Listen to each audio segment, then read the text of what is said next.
and now they hope to strengthen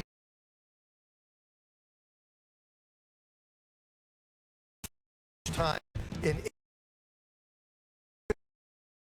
believe their time his coach and his quarterback. He's also got the second pick in the draft and plenty of options.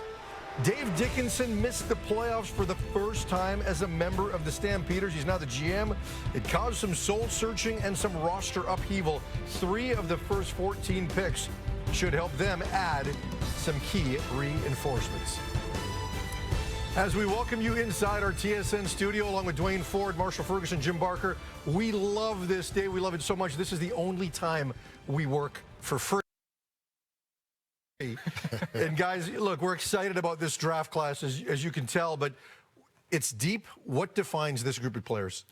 Well, I think the thing that defines the group of players is not only is it deep at the so-called traditional Canadian positions of offensive line and receiver, where there's tremendous depth in this draft, but the quality of players that you're going to get, guys, at any position, at any stage of this draft, I think really speaks to the volume of talent in it, and just the way that Canadian football has developed over the last decade or two. We got some freaks in the best way possible. We got some athletic freaks in this one, whether it's the length of receivers, whether it is the overall size of offensive line play. We get a look here at Coach Barker's big board, and you go to any position here, Coach, and you can find a player that might be able to get onto a roster in uniform week 1 this year in 2024. It's really just a question of what position do you want to go to and what's the right fit for your team. Well, to me, teams have different things in this draft. There are a couple teams, they better get a guy that they can plug in and play. Their roster doesn't allow them to bring somebody along. And there are a few guys up there that can do that.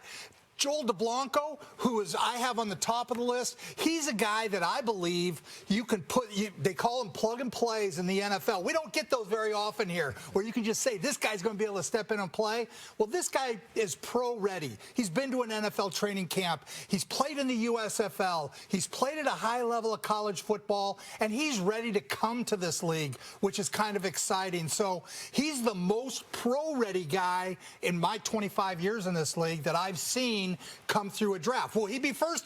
I don't know, because we got Chris Jones, and nobody ever knows what Chris Jones is going to do. Yeah, thank you for that, Coach Jones, keeping things light, keeping us nimble here as we get ready for the first pick. Let's take a look at the first-round order. Edmonton and Ottawa, as we mentioned, 1 and 2. Saskatchewan, who did some significant roster upgrading during the free agency period. They're in at 3. Calgary, an unfamiliar spot, as high as 4. You've got Toronto and Hamilton that flip spots with that Jordan Williams trade at 5 and 7. BC in the middle, Winnipeg at 8, and the defending Grey Cup champion Montreal Alouettes round out the first round. With Commissioner Randy Ambrosie, and Randy, draft night is always a lot of fun. How much does this night mean to the league and its teams? Well, it's special. You know, look, draft night, you know, the presentation of the Grey Cup, two of the most important days of the year for us. But, you know, for the teams, this is about the future. You know, they're drafting players that will go on to be, you know, hometown heroes. And for the players, what a special night, the fulfillment of a dream. And they're not just carrying themselves into the draft. They've got family going with them and, you know, friends and teammates. It's a pretty special night all the way around. For the last few years, we've had Touchdown Atlantic, which has been a pretty special day for the league. This year, Touchdown Pacific, I know they sold it out very quickly. Dave Naylor had a council member from Windsor come up to him recently and say, how do we get this in Windsor? Is that the plan for the league to move this around the country to different markets? Well, first, we're really excited to have Touchdown Pacific and, you know, to experience, you know, the city of Victoria and Vancouver Island. Of course, you know, we've had so much success in Atlantic Canada. We're so grateful for their hospitality. And it's such a great product. And look, it's a product we want to share with all of Canada. And in the end, you know, we'll accept proposals from different communities if they want to us to bring the game there. We would definitely like to share our game with all of Canada.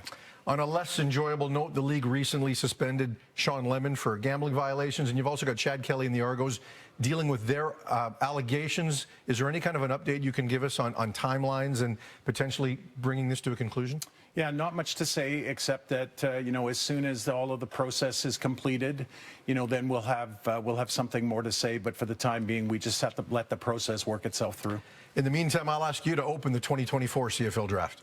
Well, on behalf of the Canadian Football League, on behalf of the Canadian Football League's Board of Governors, it is my honor and privilege to declare the 2024 CFL Draft officially open. Edmonton, you are now on the clock. Let's take a look at the projected Canadian starters for Edmonton, and they needed to make some changes because Trey Ford played a number of games for them that gave them that extra Canadian position. So you've got to backfill that. You look at where they are offensively, potentially starting as many as 4 Canadian linemen, and then potentially looking for upgrades at receiver and some depth along the defensive side of the ball, gentlemen. So as we look ahead, I mean, this is a position the Elks as an organization aren't used to. We talked about it 2006, since the last time they were here. What do the Elks need to do here to avoid another 4-14 finish? Yeah, the thing to me about this pick is that it should be used on the most unique player in the draft. And Jim alluded to it in our opening. I think Joel DeBlanco is that guy, is that player, a pro-ready guy who can step in and play right away. You can convert the middle linebacker position to a Canadian position on your roster because you drafted Michael Broderick last year in this draft. So I think that's what makes sense. And if that's not the guy that you see as a fit, his value as the most unique guy in the draft, then you trade down and let somebody else take him and get some other assets. And we were talking about it leading into tonight, Coach and Dwayne, where we were saying, well, why isn't Edmonton getting out there and saying, we're absolutely taking him? Somebody come get the pick if you want it. Like, come and find out whether or not you can take it away from us. Maybe that happened. We'll find out maybe in the post-draft. But the idea of going with a linebacker in this spot, if they're so interested in him, I'm always interested in this. Why not just say, that's our guy? We just saw this in the WNBA with Caitlin Clark. It's been a month's worth of saying, yeah, we're taking Caitlin Clark because we got the top pick and we think she's the best player going into the WNBA this year. So if they're going to go with him, they've kept it pretty under wraps and maybe they've played cards close to their chests. Well, Chris Jones has built this from the lines out. They start 4 Canadians on the offensive line. We saw that. They just signed Shane Richards. They just signed Hunter Stewart, some veteran, older players to back up there. So they don't have to take an offensive lineman. They have Cole Nelson, Jamin Pelly, Noah Curtis, Sam Acheampong. They got 4 proven Canadian defensive linemen. He's drafted linebackers every year. He has a plan. I promise you. The one thing I can tell you about Chris Jones is he has a plan. And again, I think that plan is he's going to put DeBlanco there and have Broderick there to back him up. Now, whether or not what he does at the other linebacker, because Konar left, whether he plays an American there, whether he moves McConzo inside linebacker. McConzo was a first-round draft pick. His last 3 picks have all been linebackers, or since he's been in Edmonton. If he takes DeBlanco, all linebackers. So he's building this from the front out. And like I say, this could be the piece that he needs, because make no mistake, the Edmonton Elks need to win out of the gate. You won 8 games in 2 years. The time is now. There's no more getting guys ready. Find somebody and win out of the gate. When we come back, we will take you to Edmonton and see what their pick is going to be. Will it be Joel DeBlanco? He spent all sorts of time getting to know Canada and the CFL in the last couple of months. Will he be number 1? We'll let you know.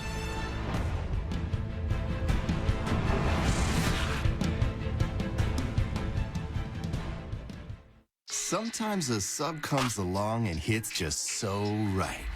And then we show it like this and you think 15 draft. And now with the first pick in the 2024 draft, here's the commissioner.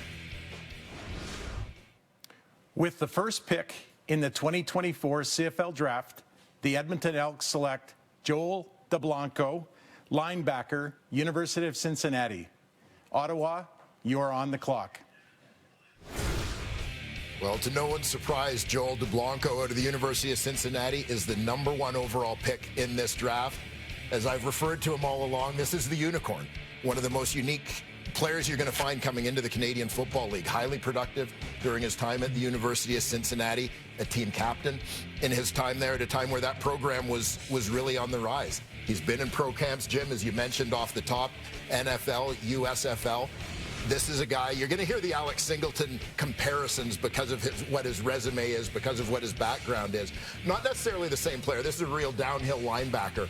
But in terms of his readiness to step in and have an impact, guys, very similar sort of thing to Singleton, who I think Chris Jones may regret not having picked #1 overall when he had the pick with Saskatchewan in 2016. And I think the biggest thing about this is he's 26 years old. We all know the backstory. He's got the experience. He's been around. He's played in a variety of different leagues and situations. But when he was playing at Cincinnati, he was the leading tackler on a defense that was 5th in the nation in the NCAA and FBS football in terms of points per game allowed. That's huge. I mean, that is experience and that is expectation that comes with his play.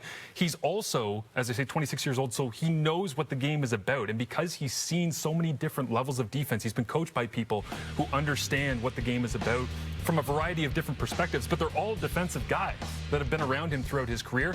I think he is set up for success immediately in Edmonton, going to another coach in Chris Jones who knows everything about He has an air of confidence about him like none of the other guys at the Combine had. I mean, he was the first guy I got a chance to talk to, and he just exudes confidence. Yeah. He's going to walk in that locker room. He's been to the NFL. He's done those things. He's going to command the respect you have to command. He's not like a normal rookie, like I said before. This guy's a little different than most of the other guys, all the other guys that'll be in this draft. So, again, I think it's a great pick, and it's kind of a clue in to where Chris Jones is going with this football team.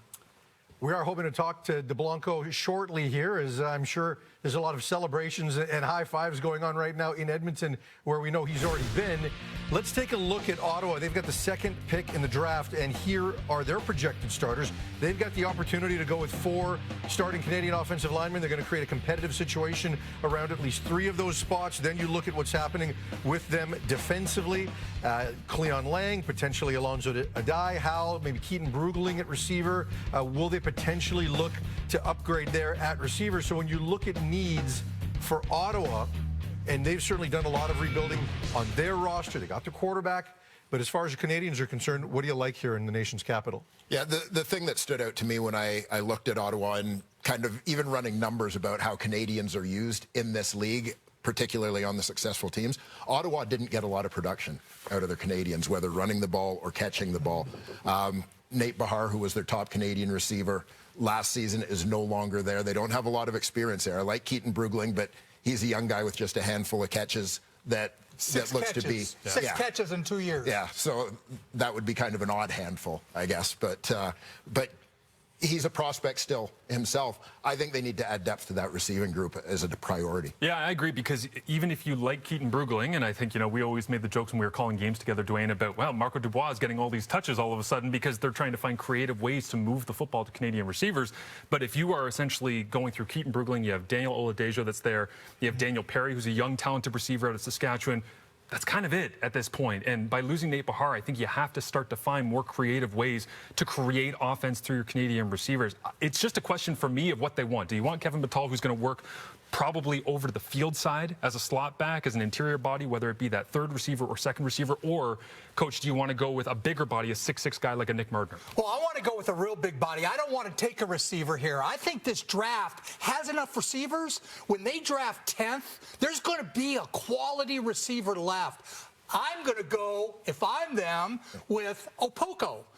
Daniel Opoko from San Diego State, a 6'5" defensive tackle. They have Cleon Lang and no Canadians behind him. If he gets hurt, they got a major problem. So if I'm them, I think the distance between Opoko and the next interior D lineman is huge, where I think you have some receivers that one that can actually line up and play for you will be available. That's me. You guys have the good big receiver. We'll see what he does. You know he's just itching to actually make this pick. It is there. He's still got the GM blood in him right now. When we come back, we'll see what Sean Burke has in mind, whether or not he's taking Jim Barker's advice. Lots of options in Ottawa. When we return, we will also hear from #1 overall pick Joel DeBlanco.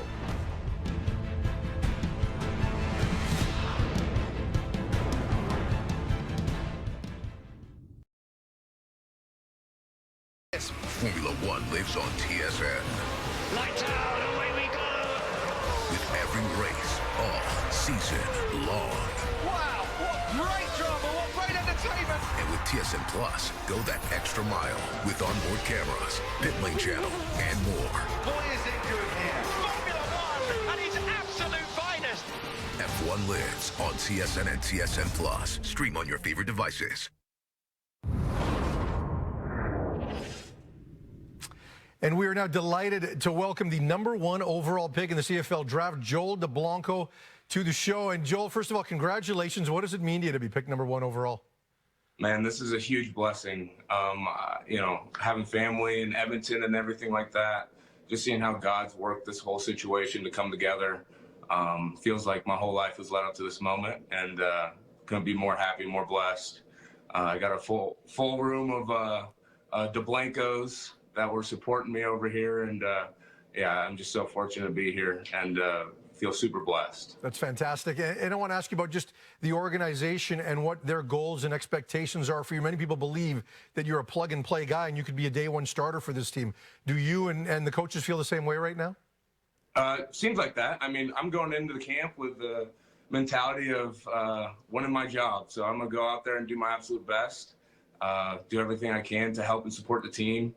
I'm somebody that wants to win and win now. And I think we're on the same page with the coaching staff. And, I'm not here for any other reason other than win games and pack the stadium full of Edmonton fans, Edmonton Elk fans. Going to put pride back in the city of this winning culture and reignite it. And I'm really excited to get out there and be really part of the team and getting to play some ball with them.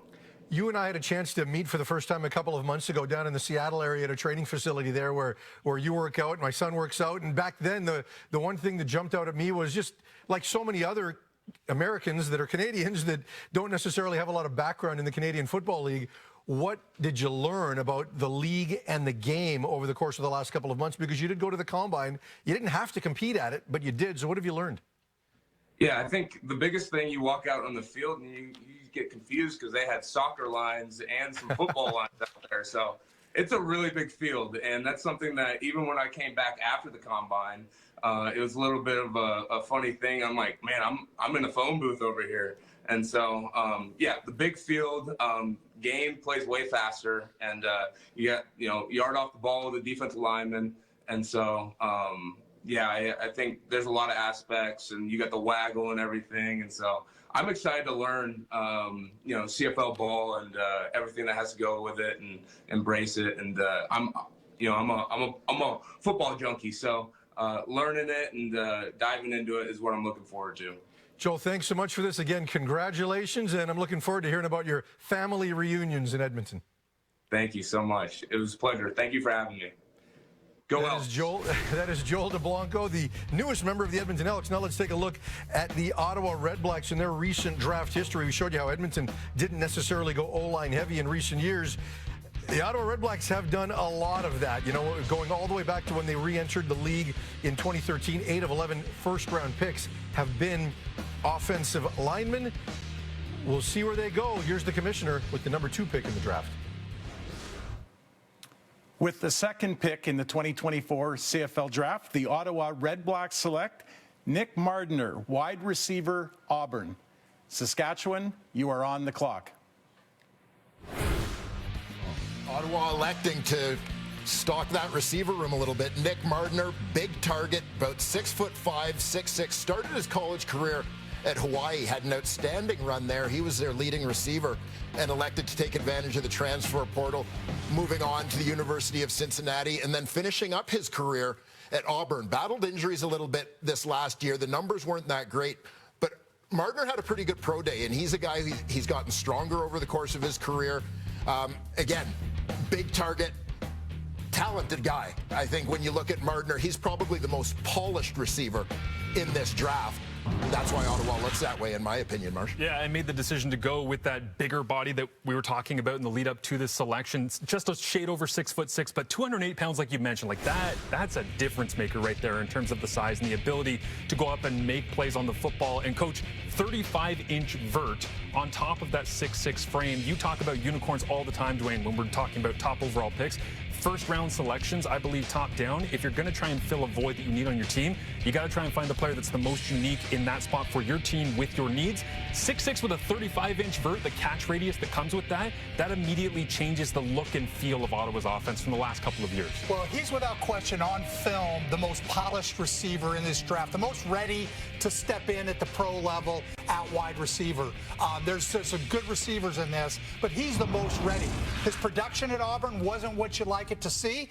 The other question that we at least have to bring up is that he will be going to minicamp with the New York Giants. Now, when they go to minicamp, the chances are probably less than 10%, probably less than 5%, but it can happen. It happened to me with Corey Greenwood. I didn't see him for 5 years. So for the league's sake, for Ottawa's sake, let's hope that things don't go that way for Nick. I'll say this quickly about their actual lineup across the board now. You're looking at Dominique Rhymes with Jalen Ackland, Braylon Addison, which we hope he all stays healthy, and then you could potentially have in that inside slot Justin Hardy alongside basically the 6'6" body at that wide receiver. And if anything happens to Dom Rhymes, he can bounce over and play that boundary wide receiver. I think it actually gives them better flexibility than we've seen in the last couple of years as well. Yeah, amazing set of options now. And if you're Drew Brown and you get an opportunity in your first go-around as a full-time starting quarterback, that's not a bad group of guys to throw to. Let's take a look at Saskatchewan and their projected starters right now, looking at 3 offensive linemen, a couple in the receiving corps. They seem to have some depth there behind Schaefer, Baker, and Emilus with a guy like Braden Lenius, and then you've also got Adam O'Clair and Jaden Dahlke. You know, when you look at this Saskatchewan team, guys, they really, in my opinion, improved the most in free agency. They were able to add at every position group. I look at the 9 CFL teams. They have improved the most since 2023. But as far as their Canadians are concerned, what's the priority? Yeah, when I look at their team, I think offensive line is where they go for a couple of reasons. One of them being you've got a new head coach in Corey Mace, and you look at where Corey Mace has been and enjoyed success in his coaching career. Calgary, a team where in their most successful years they were built from the offensive line. Toronto, built around the strength and depth of that Canadian offensive line. And the other piece for it being a little bit of Saskatchewan's draft history, and you look going back to 2018, they're trying to restock that offensive line. Well, you have Dakota Shepley. He ends up moving to the NFL after basically a year with the Riders. 2019, they take Jake Bennett in the supplemental draft. He's gone, retires during the pandemic. Maitland Riley, a first-round pick in 2020, retires without playing for them. 21, Logan Bandy comes along. He's played a couple years. He's now retired and moved on. And even last year, the first offensive lineman they picked, Sidi Sow, is an NFL guy. Yeah. So they've been trying to put some young offensive linemen in the system. They haven't been able to do that. I think they probably keep trying until it sticks. And I think this is a message-sending selection. And I love when you have a new head coach and that new energy in the organization. I've heard the local radio spots and everything that Corey Mace has been doing there, basically telling people what his vision is for the Saskatchewan Roughriders, trying to re-engage that fan base after a couple of disappointing years. And one of the things that he said is, we just want to set the tone in games. We're tired of being the ones that are trying to always respond and answer and figure it out on the fly. I think it's offensive line as well, because when you go get A.J. Ouellette, you don't do that with the idea of, well, we're going to throw the ball 80% of the time. You do that because you want to have a great balance, and when you decide to run the football, I think you want to pound people and blow them off the football. To me, that says offensive line, especially considering their needs that Dwayne talks about. Well, I think the great point that you make is they're changing an attitude. They're not finding one guy that can play. They're changing an attitude in that locker room. And this pick has to demonstrate that. I agree with you. I think they're going to go either offensive or defensive line. They could go, Micah Johnson's getting up there in age. They could go with the guy I talked about last time, Opoko. I think there's a couple of good offensive linemen in this draft. There's 2 or 3 of them. It could be any one of those 2 or 3 that could go in there. And again, he's changing the mentality, and you do that up front by smashing people in the mouth. And the pick is in. Let's send it over to the commissioner. With the 3rd pick in the 2024 CFL Draft, the Saskatchewan Roughriders select Kyle Hergel, offensive lineman, Boston College. Calgary, you are on the clock. Don't know if they're going to get Kyle Hergel, because this is a guy who has actually signed a contract with the New Orleans Saints. However, when Jim, you talk, and Marsh talk about establishing an attitude and establishing the culture, I've been talking about this guy for 2 years. It's one of my favorite prospects to come along in a long Flowers time. where flowers are due. 2 years ago, essentially, you said, yeah, watch out for this kid. Yeah, like absolutely. One of my favorite prospects in a long time. Physical, a guy who has overcome odds. Every challenge he has faced, he has met it, he has excelled. Played at 3 different schools in college, each time stepping up in level, each time proving to be an absolute monster. I will say I'm a little heartbroken right now, because with Kyle Hergel going 3rd overall, I am no longer the highest drafted player ever to come out of Thank Portland. God. It's over. It's no longer a fullback with a neck roll. And I love this pick. I think he was he may have been the best player in the draft. Yeah. But that also can be a curse. He got $20,000 to sign or he got 10 to sign, a 10 guarantee in New Orleans. The chances of he is exactly the kind of guy NFL teams want. He is balanced. He is mean. He's got the right attitude. Coaches are going to love him. I don't see him being up here for the next 3 or 4 years. I agree with you. He's everything you want. If they get him, this is the best pick. One of the best picks ever. But I just don't know how long it's going to take to get him. And I thought it was a huge risk just based on how good of a player he is and knowing what the NFL looks for. We had a guy named Greg Van Roten who played for us. Undersized, short arms, all the things Hergel, but mean, balanced. Van Roten went down to the NFL. I think he's in his 8th, 9th, 10th year now. And that's what I fear Kyle Hergel for the Saskatchewan Roughriders. That's a surprising pick to me because of that, because of how good he is. 41 career college starts. He's seasoned on top of everything else that we're talking about. And the real question here is, does Jeremy O'Day have enough time to be able to make this selection and see it through?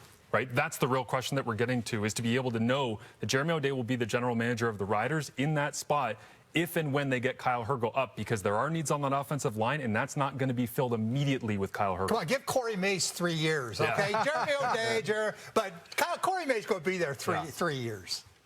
Next up, the Calgary Stampeders. I think I said earlier that they missed the playoffs last year. Of course, that was not the case. They did make the playoffs. It was close at the end. My phone was blowing up. I'm sorry, Dave Dickinson. I know you made it. We'll make it right when we come back.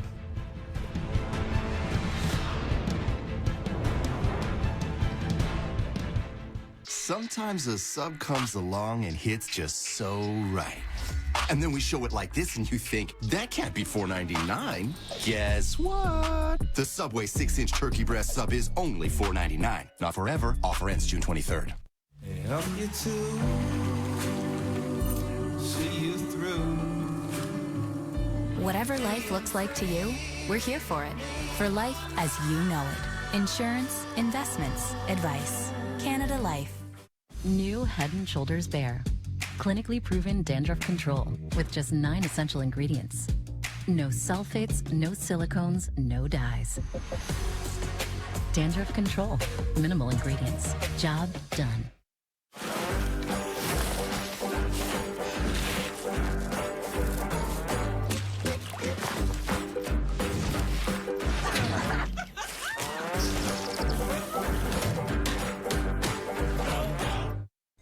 It took your swing and thousands of others to completely change the face of iron performance. This is AI Smoke, with our first AI smart face in an iron. It combined real swing data with artificial intelligence to learn real golfers' swing tendencies, so your swing helps players get distance, optimized launch, and tight dispersion. Now, you'll be sweeter from every spot with the new AI Smoke irons. From Callaway, the #1 irons in golf. Did you know 80% of women struggle with hair damage? New Pantene Miracle Rescue Deep Conditioner with Melting Pro V Pearls helps hair lock in moisture to repair up to 6 months of damage, guaranteed or your money back.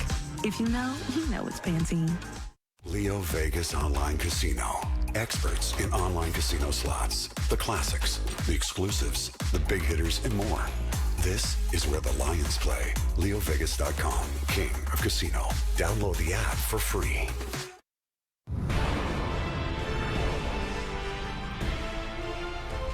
Joined by Dave Naylor. And Dave, we saw Joel DeBlanco go #1 overall in this draft, and he is part of that new wave we've seen in the last few years of what's been an expanded criteria for what qualifies as Canadian. He qualifies for Canadian citizenship, so it gave him the opportunity. What kind of an impact has this rule had? Well, I think particularly at the top of the draft, it's had quite an impact. Joel DeBlanco is the 4th player to qualify as a Canadian by citizenship in the 10 years that rule has existed to be taken first overall. The others being Jake Bird of Hamilton, Mark Chapman Chapman of Hamilton, who never played in the CFL, and Jordan Williams, who was taken first overall by the BC Lions. Now, for a long time in the CFL, there were different qualifications to be a Canadian. Some of it had to do with residency, sometimes where you played your developmental football. But as of the 2014 CBA, it was made, if you get citizenship, you are a Canadian, as that has opened the door to players such as Alex Singleton, Jordan Williams, Drew Wolotarski, Darius Bladdock, and others. Now, why did the league go down this road? I think what it wanted to do was expand the depth and the talent of the Canadian player pool. And part of the reason that was necessary is,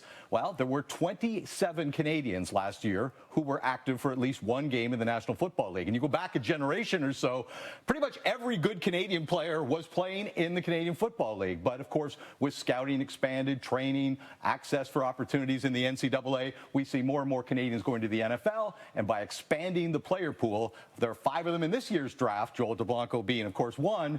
We are able to get a bigger pool of Canadians in the CFL. Well, and there are 3 more that have not yet qualified for this draft, but could be available in the next couple of weeks to go in a supplemental draft. And let's take a look at what Calgary has done in recent years. Receivers in the first round in back-to-back seasons. They've really made some good mileage with their early round picks, guys that have seen early starting action for them. No offensive linemen since 2008, guys. I mean, what do you think when you look at what Calgary has done this offseason? Just a number of key Canadians that they have lost, right? You look at names like Ryan Sevier, Isaac Adiemi Berglund, Wigan, Hakunavanu, Moore, and Power, 2 important special teams players. Where should they go? Yeah, I think they could go a lot of different places for exactly the reason you mentioned, is they just need to restock the cupboards, so to speak, in terms of their Canadian talent.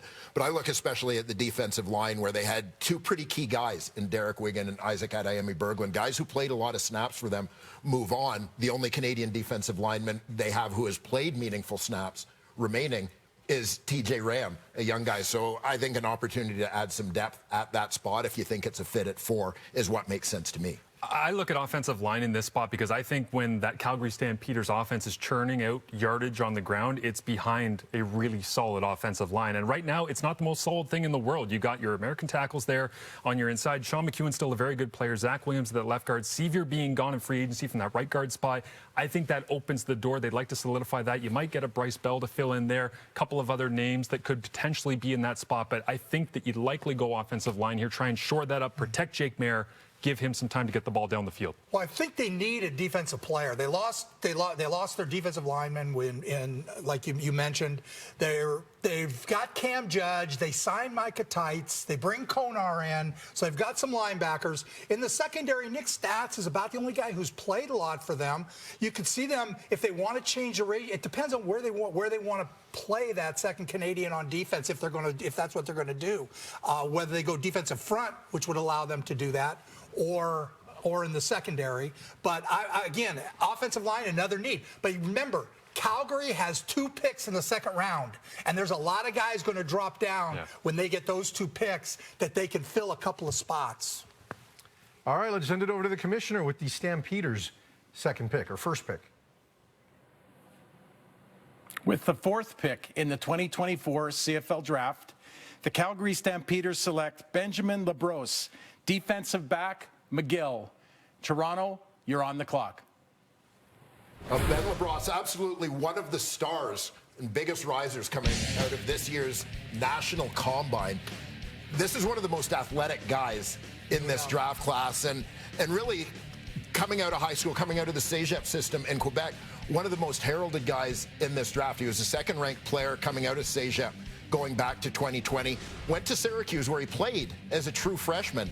Early in his sophomore year, frustration, he elected to transfer back and ended up sitting out the rest of that year, returned and played a year at McGill. Again, a star, but academically ineligible to play in his draft year. So for him getting up to speed, sort of getting back to game shape, etc., getting his timing in terms of all his footwork and so on, that's going to be a bit of a challenge. But in terms of a high ceiling, high athleticism player, Ben LaBrosse is one of those guys in this draft. Athletically, his comparative is Tyrell Ford of the Winnipeg Blue Bombers, who's back in the Canadian Football League. But here's the difference. He has all the athleticism of Tyrell Ford, who is an elite athlete. He's taller and he's longer. Like, that tells you everything you need to know. We've always loved the Ford brothers' athleticism in this league. He does that at a larger size. The thing that jumps out to me with this is, yes, they do need offensive line. They might regret this because they still have to fill that right guard spot. They still have to find that absolute stalwart that's going to protect their quarterback. But there's nothing wrong with taking a guy that's this athletic, this big, will play for you on special teams immediately and has huge upside down the road, because that defensive backfield, whether you want to talk Canadian, American, otherwise, it's not getting any younger, and I think they might have just found their free safety of the future. No questioning a 4'5", 38-inch vert. Where's he going to play? Is he going to play free safety? He hasn't done that. He hasn't been a safety. He's been a great special teams player at Syracuse, and he's been a halfback. Is he going to play halfback up here? Those are the questions I had about him. Was his athleticism is off the charts. There's no question. What is Calgary going to do with him in terms of his where he's actually going to line up? That, to me, is going to be a great situation to watch in training camp for the Calgary Stampeders. Marc-Antoine Dequoy was a pretty good halfback. Yes, that's true. In the range conference as well. The range did translate, right? I'll tell you where he's not going to play. DeMario Houston, Trey Roberson.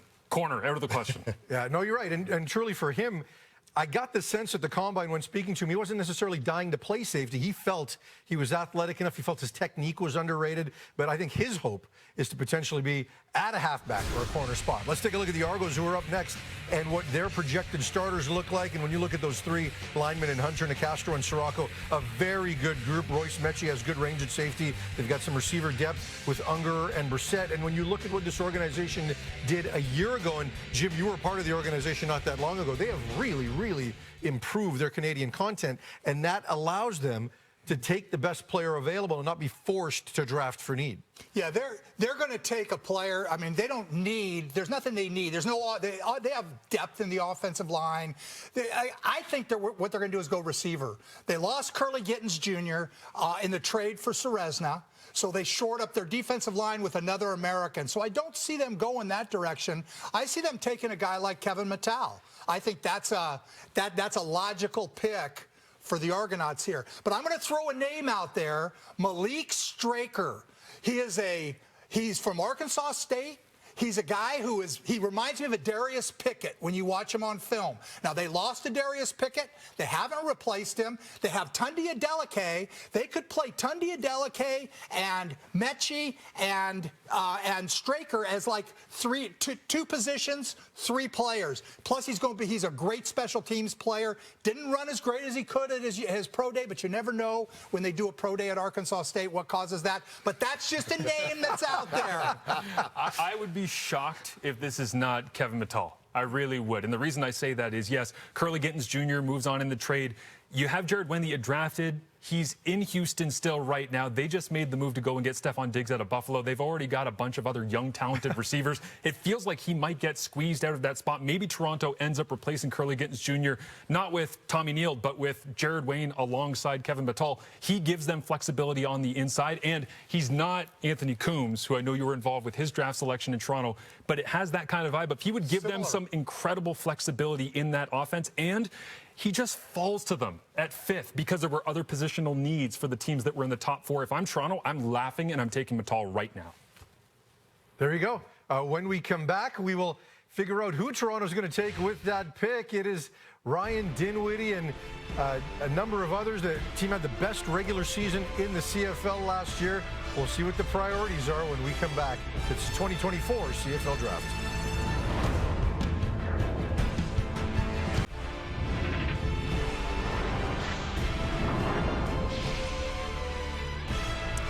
No first-round draft pick for the Argos a year ago. Prior to that, they went offensive line in back-to-back seasons. Now let's send it over to the commissioner for the Argos' first pick. With the fifth pick in the 2024 CFL Draft, the Toronto Argonauts select Kevin Mattel, wide receiver, Laval. BC, you're on the clock.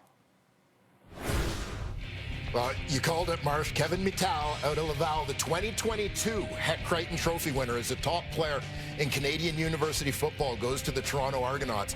Now, earlier I referred to Nick Martiner as the most polished receiver in this draft. I think Kevin Mittal is the most complete receiver in this draft, the most versatile, the number of different things that this guy can do for you. You talk about him playing inside, maybe in that R position. He can get involved in some blocking in the box, fast enough to go deep, physical enough to run the short stuff. An absolute monster for Laval. He started his career as well at Syracuse, part of their big recruiting blitz in Quebec with guys like Ben Labrosse, Mathieu Bergeron, Jeffrey Quentin-Arcou, who we'll see selected later today. All of those guys part of a Syracuse contingent before he transfers back to Laval. Draft shows are all about creating things that we can look at and laugh at 5 years from now, right? So here, I'll give you one. I think Nick Mardner is the flashier receiver. He'll have bigger plays.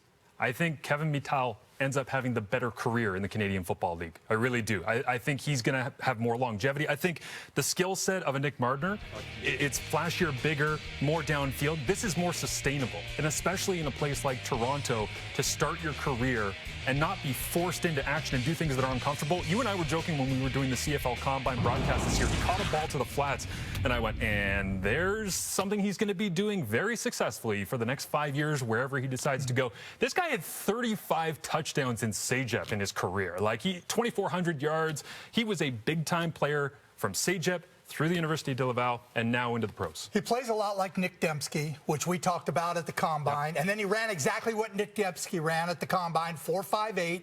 He's thick. They're going to play him. I believe they'll play him at R, which Markeith Ambles played there when I was there, and they didn't really replace him. They brought Rasheed Bailey in, who can do that, but they could move Rasheed out to Y, let this guy be an R, and be Nick Dembski, and do the kinds of, he'll do the dirty work. This guy will do the dirty work that Ryan Dinwiddie needs that position to do. He'll be a solid inside guy. He runs great routes. He's got just natural, fantastic hands. I think it's a great pick. Tells me he compares his game to that of Manny Arsenault, and he grew up watching Ben Cahoon, who was one of his favorites. If you can get into that company, not a bad little deal right there. He was the second receiver, as you mentioned. First receiver taken in this draft was Nick Mardner, who played at 3 different universities. Certainly had a ton of production earlier in his career. He goes to Ottawa, and here is Red Black's general manager, Sean Burke. Why is he your pick? Just a great prospect in our eyes. Size, physicality, speed. He checks sort of all the boxes. Being productive, obviously, this year.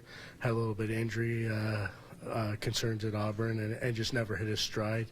I think going through NCAA right now is a little bit of a different journey because of the transfer portal and everything. But when you look at his stops at Cincinnati and Hawaii and the big plays he made, it just made sense for us with how we had him ranked on our board.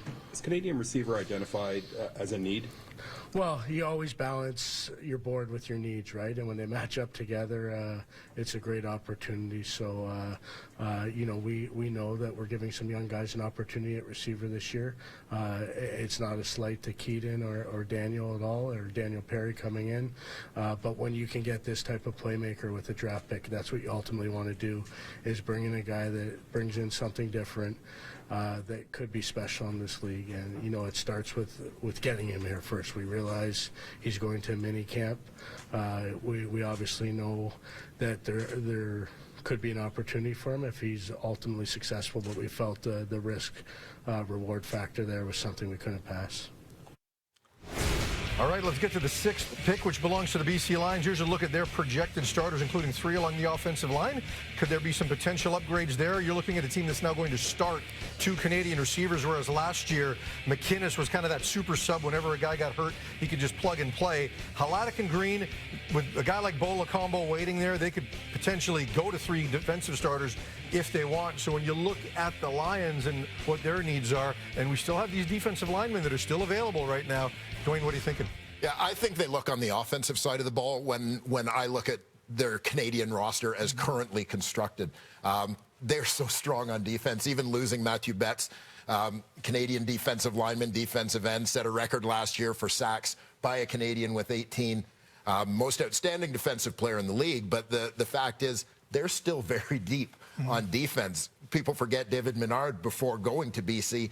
He was the East Division's most outstanding Canadian during his time in Montreal. He's still there on the D-line. They've drafted guys like Nathan Cherry, Francis Bemi on the D-line. fantastic at linebacker with Lacombo, 2021 most outstanding Canadian. Hladek, 100 tackles last year. And then Adrian Green in the secondary proves himself as a starter at the end of last year. They're great on defense. I think they look offense, likely receiver or offensive line from my perspective. I think it's offensive line because Suk Chung is not getting any younger at that right guard spot. Still a very good, very physical player. That left guard spot, David Neville working in there. I think he's got some limitations at this point in his career. I would like to see them go with one of either George Una or Christian Cano. I think those two guys are the ones that fit what I envision the BC Lions of 2024 being. It just comes down to which of those two they really prefer. I agree with you, and I think Christian Akanu is more of a versatile. He's played in the Pac-12 with Washington State, played left tackle, left guard, center, and right guard. That's rare. Yeah. That's rare to play both left and right side, much less play tackle, play guard, play center. So Christian Akanu is the most versatile of all of them. Una is a very tough player, and then you can't forget Nate. I'm going to pronounce this wrong. Nathaniel Dumoulin-Duguay, yeah. Say it again. Nathaniel Dumoulin-Duguay. Nathaniel Dumoulin-Duguay is absolute, unbelievable, great offensive lineman. He's only played for 2 years at he was in the Army, played 2 years at Laval. He's got such a great upside, but is he ready to step right in? He, those are the things you wonder about him. But they had their pick of the 3 guys who are going to be in camp. I wasn't sure what was tougher, basic training or Laval. Or saying the name. Yeah, no, that too. Yeah. No, I just love the way you said it. I tried to copy it. Well, look, if you've been coached by Carl Brennan, you're ready. So I think he's going to be, if that happens to be the pick. And when you look at what's happened with BC in the last few years, they've gone defensive line. And the interesting part is that they had to wait 2 years to get Daniel Joseph. Nathan Cherry got hurt early last year. Throw in a guy like Charlie Ringland in the secondary. The Lions almost have a first-round group entirely on the defensive side of the ball coming in this year that weren't there before. Let's check in with Randy Ambrosi and see what the Lions are going to do. With the 6th pick in the 2024 CFL Draft, the BC Lions select George Una, offensive lineman, Windsor. Hamilton, you're on the clock. Really like this pick for the BC Lions. Like this pick for the University of Windsor, quite frankly, because this is a statement about what John Paul Cercelli, their head coach, has done with that program, building it around the offensive line. 3 linemen at the Combine this year. George Una leading the way. This is a Toronto kid, athletic offensive lineman. Great at the line of scrimmage, physical, strong, tough, particularly good when he's pulling, though, out in space, getting after linebackers and so on. George Una is a guy, there's going to be a little bit of a development curve, and you see BC has some veterans still. He's likely not going to have to play right away, but I think he finds himself in a pretty good position there and will get coached by a good one in Kelly Bates. And you saw in that graphic as well, second longest arms measured at the Combine. That's kind of like saying, well, yeah, the green guy from the Monstars in Space Jam had the longest arms. And you go, well, they all have incredibly long arms in this group. It's a really talented and long offensive line group. What I love about this is Windsor pounded the rock a lot with J.P. Cercelli at the helm this past year. They were able to get a lot of production from the ground game. But when you talk to George Una, he would say, well, yeah, we've got these 3 offensive linemen. Jackson Morgan we expect to go in this draft. Owen Mueller as well is going to go in this draft. Windsor's going to show it really well in this one. But he said, I love pass protection. I love being able to dominate people and keep them clean and away from my quarterback. Vernon Adams Jr. right now is smiling ear to ear, knowing he's got a young, athletic, long-armed, and really heavy-set lower body offensive lineman in pass protection. He will anchor against anybody. Well, he might like pass protection, but he's a dang grinder. Oh, yeah. I mean, he is going to get you. He's going to get his nose dirty. He's going to get down there and be that physical thing that they need. Last year, they struggled with Winnipeg, I felt, from a physical standpoint. Now they add George Una to that offensive line. They added William Stanback. I mean, they're going to make a different kind of statement, which is, again, going to free things up for VA when you have to worry about a power run game. So Una, he's a dirty, nasty inside player. He's what you want. Yep. All right, we are going to get to the Hamilton Ticats next. And, you look at a team that's gone through a bit of upheaval in the front office with Orlando Steinauer moving into the president's chair and Ed Hervey in his first draft as the general manager here. Here's a look at their projected starters. When you look at the offensive line, you've got Revenberg, who's very good, and Woodmansey and David Beard. They're solid on the inside there. Some young guys at the receiving spots. Stavros Katsantonis, who's really taken a spot there, and Jordan Williams at linebacker. And, we talked about Ed Hervey, and I I do want to offer our condolences to the Hervey family. He just lost his mother, Velma, a couple of weeks ago in Las Vegas. And if you know the Hervey family, you know it is an incredibly close family. It was a very difficult thing for him to go through and then eventually to pick up and start preparing for the draft with, which I know that Ed knew eventually had to happen. So Ed, we're thinking of you. Our condolences to you and your family. Let's talk a little bit about Ticat needs. Yeah, and when you look at the Ticats, to me, it's not so much about needs, but we've talked a little bit about teams trying to establish identities. And you talk about Ed Hervey in his first year as the general manager of the Hamilton Ticats, and look at his history. Ed likes them big, right? Set the tone physically. And you even look at what they've done in terms of their Canadian ins and outs in free agency in the offseason. The two receivers stand out to me, right? Luther Hakunavanu, Brendan O'Leary-Orange, a couple of 6'4" receivers coming to the table. You look at what they did even going into last year with Ed in that front office, getting a little bit bigger along the offensive line. So there's an identity that kind of fits with his history, and I think that that's going to be demonstrated by whoever they pick here, whatever position that is. I'm really interested in this spot because it's going to be a doubling down, I believe, at some point in what they want to be. Do you want to go defensive line where you're already pretty loaded? Like interior, you've got Mohamed Diallo, you got off the edge, Anthony Federico, Mason Bennett. You could go offensive line. You went there with Dayton Black, obviously, early last year. You could go with receiver. Again, when you're talking about big, grinder, physical, Dwayne, Kevin Clarcius is still on the board at this point. But for me, what I'm really interested in is linebacker. And the reason I say that is Jordan Williams was traded from the Toronto Argonauts over. You got to start to create some depth, I think, in that situation. They have some guys that they've taken that were more depth picks. We're still in the first round here. You can go get a really good player, and the one that pops to mind for me is Jeffrey Canton-Arcou. I think he would be a great spot here to line up immediately on special teams, be in uniform week one, and potentially be a great player down the road, maybe even side by side with Jordan Williams, because Simone Lawrence is out, and of course we saw the move in free agency away from Hamilton for Thurman. Well, they lost Sopik, they lost Teddy Laurent, which is a big loss for them. I mean, Diallo's played some, but hasn't. So going defensive line with Opoko would be the logical guy, or at linebacker, like you say, Straker, a guy like that to replace the special teams of Sopik, and maybe they lost Tunde Adeleke. So, you know, again, who's gonna play some of these spots that some of these key people left? They have Stavros playing in the secondary, Katsantonis, who's one of the best free safeties in the league, but they don't have anybody behind him. So there's a lot of directions they could go here. I'm going to say, you know, I think Canton-Arcou's a good call.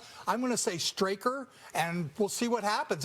Receiver's another great call. They got Keandre Smith and Turnowski, and that's about it. Yeah. So we'll see. So needless to say, we've not narrowed this down at all. We've given them a real wide berth to come through. Let's send it to the commissioner.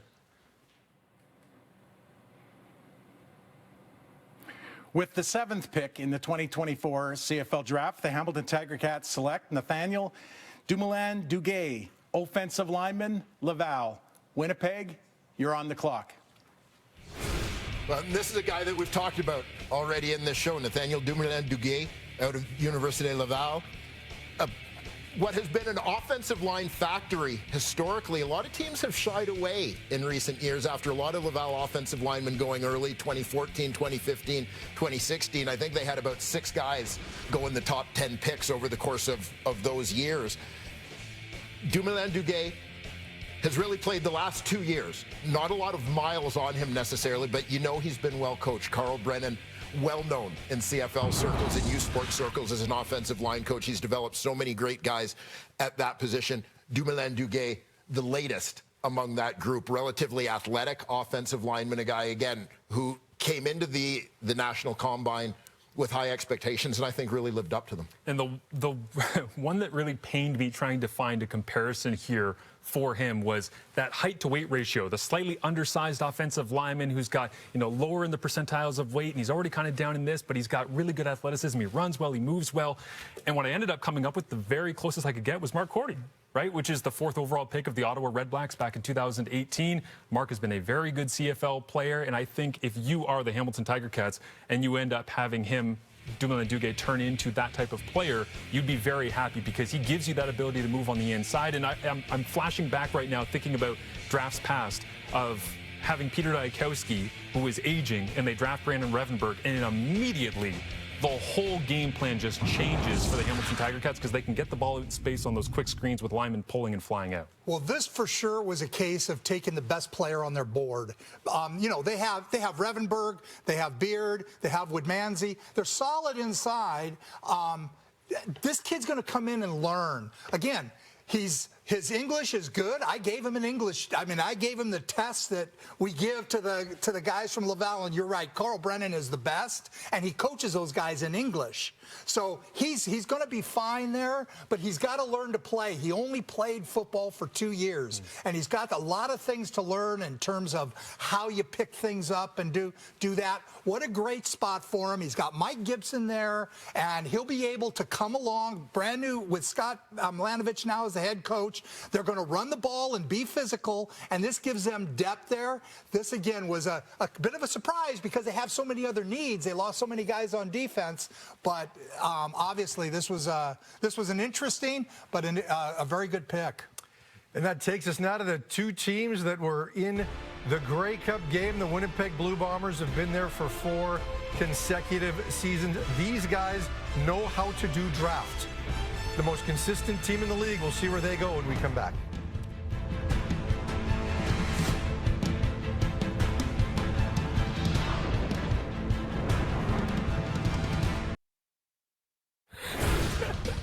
Our first trade of the day. I'm surprised it took this long. Glad to talk about this one. The Calgary Stampeders have traded with Winnipeg.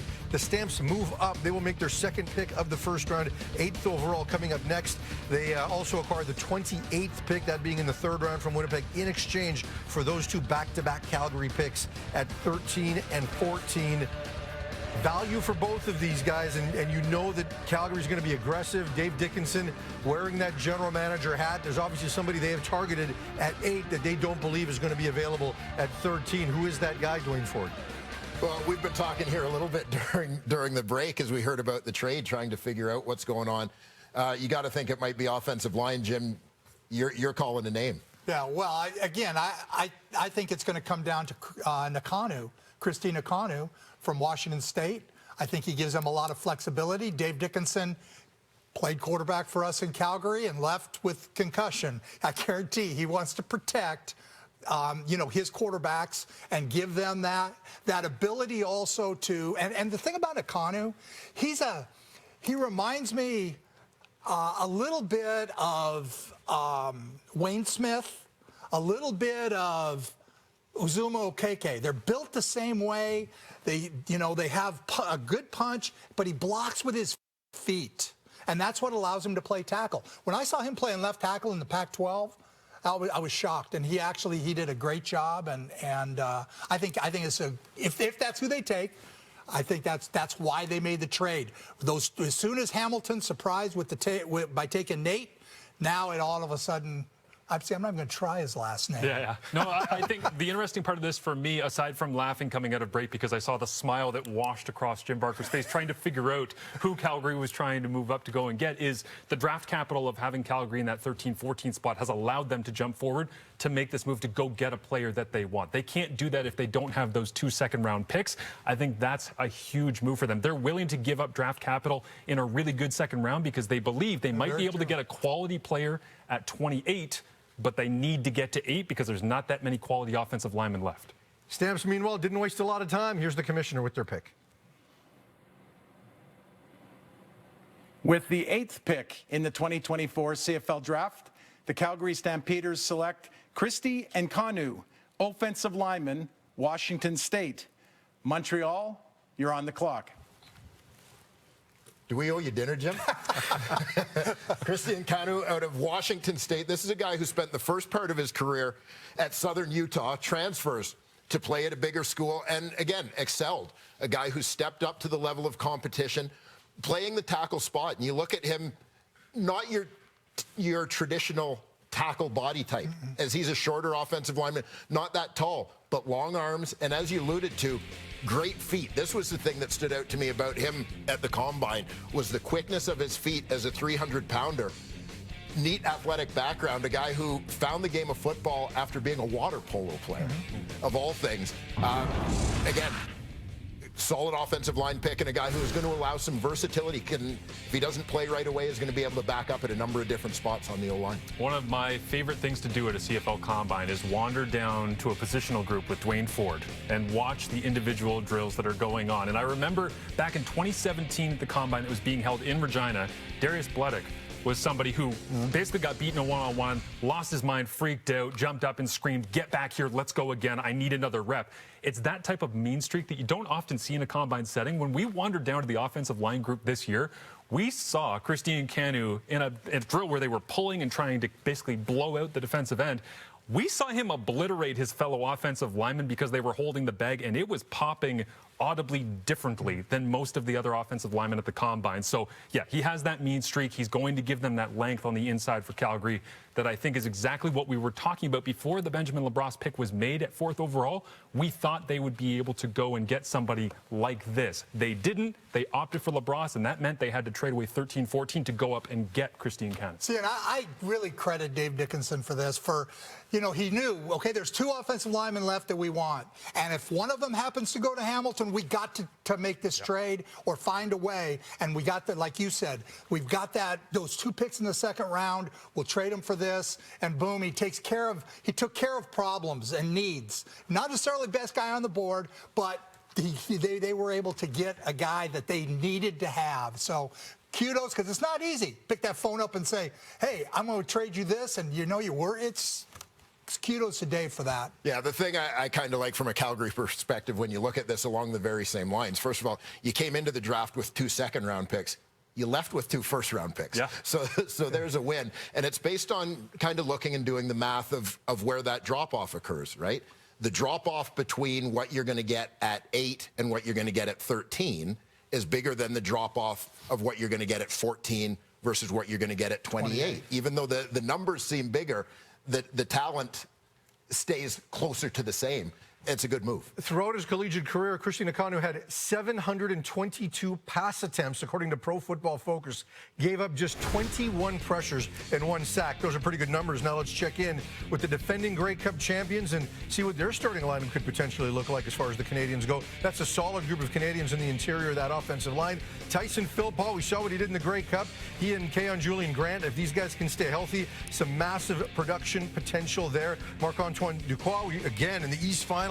How good was he and Isaac Adiemi-Berglund, a potential starter there at the edge spot? So let's take a look at Montreal. And, again, since Danny Machocha's got there, a team that has really fortified their Canadian depth. They seem to be in a position like Toronto, like Montreal, where they can take best player available because they've got depth at a number of spots. Yeah, I love what they've done in the draft, and we've talked about it in the lead up to this draft in our own little conversations. But you look at that Grey Cup championship, you've got a team where 2019 they draft Keon Julian Grant. He emerges, wasn't there for Grey Cup because he was injured, but he emerges as one of the best Canadian receivers in the league, one of the best receivers in the league until he got hurt.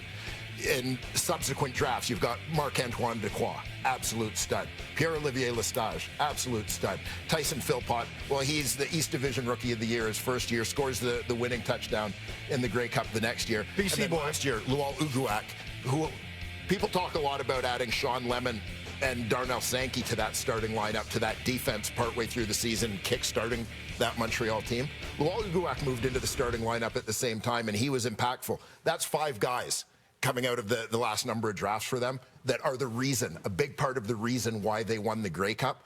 So you don't think the draft is important? Tell it to Danny Machocha. Yeah, absolutely. And the only thing I would say on this is that we've seen them take Jonathan Sutherland last year with their 5th overall selection, athletic linebacker. Tweener could do a lot of things. There's 2 players left, I think, that are kind of this top-end first-round worthy player that can give you that kind of play. It's Malik Straker that we've been talking about, and it's Jeffrey Canton-Arcou. I'm really surprised that Canton-Arcou is still sliding to this spot. If you want to go bigger body, production, all the rest, I think that could make sense at this point. Lual Uguak, 7th player pick last year. His cousin is Daniel Opoko. Could be replace Lual with his cousin. Well, lots of options, and when you've got a guy like Noel Thorpe as a defensive coordinator, you like guys that you can just put everywhere as chess pieces. Sometimes that positionless player also works for them. With the final pick in the first round of the 2024 draft, here's the commissioner. With the 9th pick in the 2024 CFL Draft, the Montreal Alouettes select Jeffrey Content-Arcu, linebacker, Memphis. Edmonton, you are on the clock. So Jeffrey Content-Arcu finishes his college career at Memphis. As we mentioned earlier, he was part of the Quebec contingent that went to Syracuse. That's where he started his career. This is a guy that I think got more physical over the course of his college career. At Syracuse, I didn't think he was a particularly physical player. Memphis kind of changed my mind. A middle linebacker, guy who projects down the line as a starting middle linebacker. Marsh, you mentioned the selection of Jonathan Sutherland last year. Let's not forget 2022, the first overall selection was Tyrell Richards, another linebacker guy who provides some versatility, some depth. So they find themselves pretty well stocked there. And again, a team that was in a situation to basically pick the best player who fits their team, fits their culture, and so on. They go and get Jeffrey Content-Arcu to be that guy. And I think about the number of Alouettes games that you and I did together this season, and we're talking to head coach Jason Moss throughout the week, and he's saying, yeah, you know, the very first day of training camp, I make guys stand up, and it doesn't matter whether you are French-Canadian or English-speaking Canadian or American, you have to say your name, your number, your hometown, en français. Well, they add to that culture that you're talking about, right? And he is going to end up sliding in anywhere in that front because, as we talked about, Noel Thorpe just wants to cause havoc from every angle. I'm thinking back right now to a game we did, Montreal at Ottawa, where they decide, you know what, Dustin Crum? We're just going to decide to go zone blitz basically 90% of the snaps where we think you're throwing the football in this game. And it confused Ottawa's offensive line and the quarterbacks.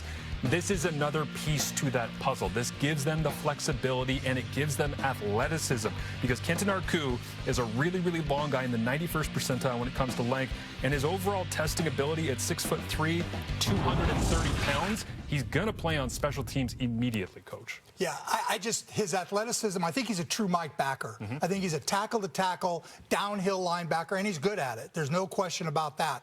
Playing Will might be tough. They have Sankey. Will they try to bump Sankey over to Will or put this guy out there or maybe play Tyrell and let this guy be a swing?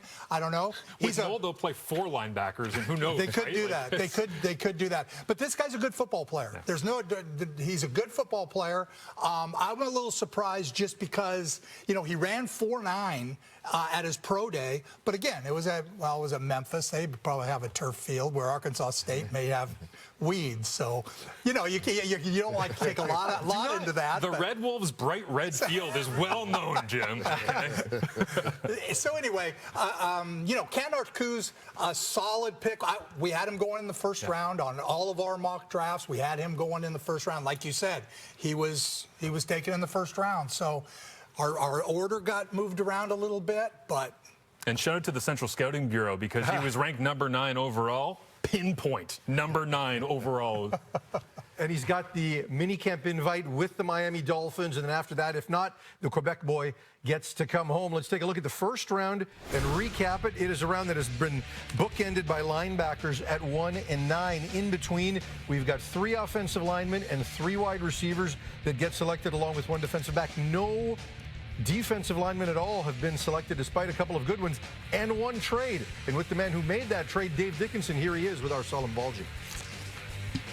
So Dave, I'll start with the move you made a few minutes ago, dealing a couple of second round picks for a chance to pick in the first round. What is it about Christian Kanu that made you want to make this pick? Well, the O-line was a little deeper, we felt, in this draft, but we wanted one. And we had our eye on him. I think he can move well. He's got versatility. He really impressed me at the Combine, his compete level. He got a little nasty to him. I like that. So we felt like we needed to do that, and we're happy we got the deal done. And then your first round pick, maybe some people think you went a little bit off the board with Benjamin LaBrosse. What made you want to take him with that top pick? Yeah, I mean, he's got a lot to prove, and I'm excited to have him. He will have a mini camp that he goes to down there in a couple weeks. There's just not another guy on this draft class like him. He's got NFL traits. You know, he's had a different path, a different road to get here. If we see him, I think he's going to have a big chip on his shoulder, and I think he's going to do a great job for us. So he was different than everybody else, and we wanted him. Thanks, Dave. 2 picks in the first round for Calgary. We'll go back north to their provincial rivals in Edmonton, who had the first pick. They now have the first pick in the second round when we come back.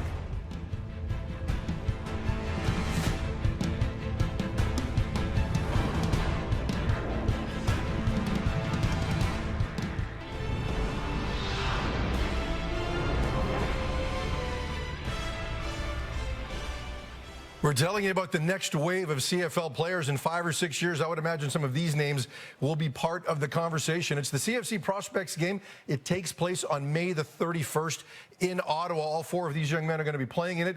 We're going to start with you on the far end, Carson, because you're like the biggest guy here, and I don't want to get you in trouble. But I saw you at the youth game last year. You're about 6 inches smaller, maybe 80 pounds lighter. You've grown up. Now you get a chance to play in the big game. How much are you looking forward to it? Looking forward to it a lot. Last year playing in the youth game, it was a great experience. Now that I get to play in the big boy game, like prospect game, I'm excited to put what I have on film and show coaches what I can do. Lucas, it's your 16th birthday, so happy birthday. For our gift, we're going to have you play in this game. Your dad, Mike, played in the CFL for about 10 years, so you know all about what pro football and high-level football looks like. How much has that helped you in your journey? It's helped me a lot in my journey. Since my dad has a football background, he taught me proper technique. But in this game, I'm looking forward to making a name for myself. Sean and Jacob, both of you play at Football North. You are both used to playing at a high level in big game competition with television and things like that. Sean, what about you? This game is at a history, and it's 4 years of producing top-level players and giving them good exposure. How much does that excite you? It excites me a lot. I'm very happy to play in this game. There's a lot of good talent playing this game, and I just want to show my skills. Jacob, Sean's one of those guys that are talented. I know you don't want to throw the ball to him because he's playing defense. You're playing quarterback, and we've had a lot of really talented receivers, and you get a real chance to showcase that. How much fun is that going to be for you? Yeah, it's going to be really fun. I'm really excited. I think it's a great opportunity, open some doors, hopefully, and yeah, I'm just excited for the opportunity. All right, guys, thank you very much for being here. Really hope that you enjoy the experience on May 31st. I look forward to calling it again. It is the 4th CFC Prospects game for some of the top high school players in the country. All right, let's take a look at what the second round looks like. The first 3 picks in the same order as what we saw in round 1, starting with Edmonton. Then after that, Winnipeg, following their trade with Calgary, gets back-to-back picks at 13 and 14. Now let's send it to the commissioner with Edmonton's 10th overall pick. With the 10th pick in the 2024 CFL Draft, the Edmonton Elks select DK Bonhomme, linebacker, South Alabama. Ottawa, you're on the clock. So a player that didn't play in 2023, had some injury issues. What does he bring to the table? Yeah, DK Bonhomme is a guy, former Big Ten player. This is a guy who was recruited to Indiana out of high school. And just to give you a little bit of perspective on his background, a kid out of the Ottawa area where we have seen tons of great players come out of there, many of whom have ended up in the National Football League. He was the #2 player out of Canada in that recruiting class. The only guy ranked ahead of him, John Mechie. Wow. We mentioned Jared Wayne earlier, another current NFL receiver. Jared Wayne was ranked just behind him. Ended up transferring after his first 3 years. He transfers to South Alabama. Ended up sitting out his draft year there, as Farhan alluded to, due to injury. Was banged up a little bit at the combine. A versatile guy. This is a tweener sort of player. We saw him take reps as an edge guy, as a defensive end, as well as a linebacker at the combine. And you look to see a guy bring that sort of versatility to the Canadian Football League, who can play multiple spots. We know Edmonton lost a Canadian linebacker in Adam Konar during the offseason, so maybe slots in there, particularly with what they have done already in this draft. I thought they would have a couple of other needs that they might address at this point, because they have gone linebacker, as we talked about off the top. Enoch McConzo, Michael Broderick. Now they go with Joel DeBlanco with the first overall pick here tonight. They go back into the linebacker pot here to try and find another piece that they can add into this rotation. And I do get it when you're talking about Konar being gone and trying to add depth. It's really important. You talked about it, Coach, off the top. It's the idea of Chris Jones has a plan. He has a vision. He has an idea for what he wants to do. They're all in on this linebacker thing at this point, because I thought they would use this pick maybe to try and go get an offensive lineman, a big body guy, but maybe they've just graded out this offensive line class of, okay, Dumoulin Duguay, Una, and Christian Kanu were gone. We're out on offensive linemen. Let's just go back to what we're doing, which is building out this linebacking positional group. Well, this is a Chris Jones kind of player, and people that know Chris, he loved 37-inch vert. I guarantee you they see him as a defensive end, not as a linebacker, but as a defensive end, rushing the passer. Again, he's undersized for that. He ran 4.79. He's just a Chris Jones type of athlete. So it doesn't surprise me in that they don't have a lot of Canadian edge guys, so he's a little different in that sense. At Indiana, he struggled a bit against the big offensive linemen, but again, he doesn't have the yard. The yard off the ball is going to help this guy as a player. So a little surprised, but again, it's a player. I had him going to Edmonton, but in the next round. And the idea, because I know he's a guy, the kind of guy that Chris is going to love. The idea of them going with him transitioning to defensive end is interesting to me because when Chris Jones got there, the first thing that happened was, Matthew Betts and Kwaku Boateng gone. And so the idea of transitioning him down and maybe having a rotational Canadian defensive end, I didn't see that one coming. All right, let's take a look at Ottawa and what they potentially could do here in the second round. Here's a look at some of their second round selections, and really everywhere here at this point you get a chance to pick the best player available. We saw Lucas Cormier a year ago and James Peter when they had three second round picks, including Daniel Oladejo at receiver, who will compete for a spot this year. Now with Ottawa's second round selection, here's the commissioner. With the 11th pick in the 2024 CFL Draft, the Ottawa Red Blacks select Daniel Opoko, defensive lineman, San Diego State. Saskatchewan, you're on the clock. Well, Daniel Opoko seen by many as the best readily available defensive lineman in this draft. Another guy who I think helped his stock by what he did at the National Combine this year. Limited playing time during his career at San Diego State, but definitely showed that he had all the tools when he got to the Combine. You don't necessarily want to get into those scouting buzzwords, but when you talk about twitch and length, things you want in a defensive lineman, Daniel Opoko demonstrates that he has both of those in spades. You mentioned a cousin of Luol Uguak, a cousin of Israel Adonijah as well. He comes from pretty good bloodlines to be playing the position. And that sound that you just heard, that long groan, was everybody in the war room of the Saskatchewan Roughriders going, come on, we were so close. He almost fell to that 12 spot. They could have had him, brought him home, Opoko being a Saskatchewan guy. But for them to be able to go here, you mentioned it off the top, the idea of having him be in that rotation alongside Cleon Lang, get a little bit younger. He can become a true star, I think, in the nation's capital. He really can. There's an opportunity there that's been given to him. We always talk about, well, it's great to be the top picker. It's great to be a first rounder. I think this is the best possible situation, and I applaud what the Ottawa Red Blacks have done here. Going and getting your big body receiver that can change the look and feel of your offense and get you more vertical down the field in the first round. In the second round, you absolutely looked at your roster and addressed a concern, which was defensive line. Winner, winner, chicken dinner.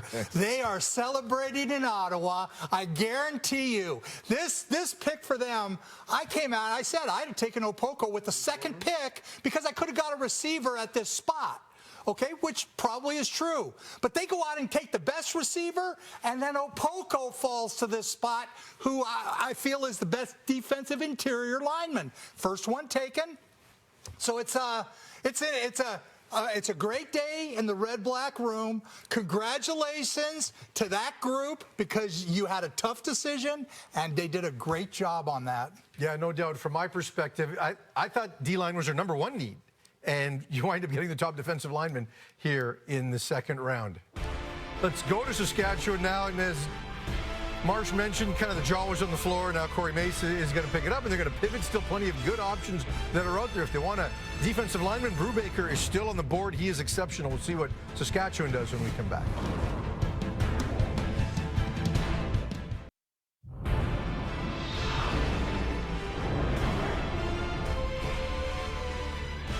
I've always called Regina chicken soup for the CFL soul, and it's because of events like this. The watch party in Regina, full, proud, and loud, or they will be after the next pick.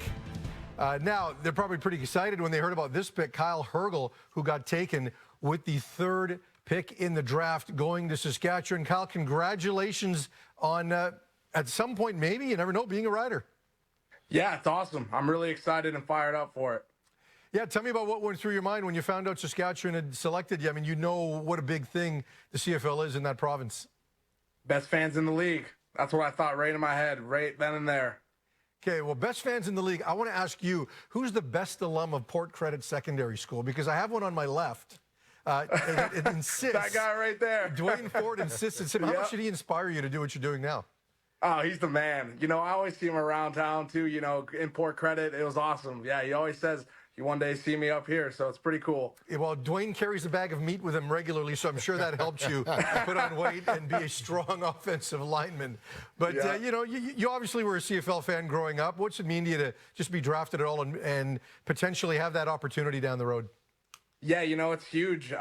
Being, the CFL legacy at Football North. You know, the second high school I went to, you know, my coach actually was Adam Rita, Larry Justanis, and now, you know, the new head coach there, Jamie Lalonde. There's a lot of Football North guys on this list. You know, Nick Marner taking 2 overall. Tyrell Richards was taken last year 1st overall. Yeah, you know, the CFL has kind of been in that bloodline. You know, it's been my whole life and it's been my whole career, so I know a lot about the Canadian Football League. Before we let you go, we've got to ask you about the Saints and the opportunity that you've got down there and what's next in that process for you. Yeah, you know, I get down there on the 9th, actually, and then I get to go, you know, compete, and that's all I want is an opportunity, and I get that opportunity, and it's going to be great. Cal, thanks so much for doing this, and we look forward to seeing you on a football field on either side of the border very soon. Awesome. Thank you, guys. Appreciate it. Let's take a look at what Saskatchewan has done in the second round. Jackson Ford, who's got a bit of an injury, but had he not, he would have absolutely been competing day one for a starting spot in the secondary. Zach Fry provides some solid depth on the offensive line. And then Braden Lenius in 2019, who is, you know, he's going to get some playing time, even though he technically maybe isn't listed as a starter going in. I mean, this guy's got a ton of ability, so they have made some fairly good progress in the second round in the last 4 years, guys. Yeah, they certainly have. Saskatchewan continuing to try and build that Canadian depth. As we mentioned, they've battled against some picks that haven't worked out for whatever reason, impact of COVID leading to some guys, I think, retiring a little prematurely and those sorts of things. But Corey Mace continues to look to put his stamp on this team. Yeah, absolutely. The offensive line is where I thought they were going to go off the top here, but I thought it would be a now player. It turns out that it was a potential futures player that we just spoke to there in Kyle Hergo. Congratulations to him. I wonder if they do the double dip here, coaching, and decide, you know what, we got him. Maybe we'll see him in a year, maybe 2 years. Let's go get somebody that we can now. I'm just not sure who that name might be on the offensive line. I think they're good at receiver. I think you're going to have big years from Braden Lenius and Samuel Emelis.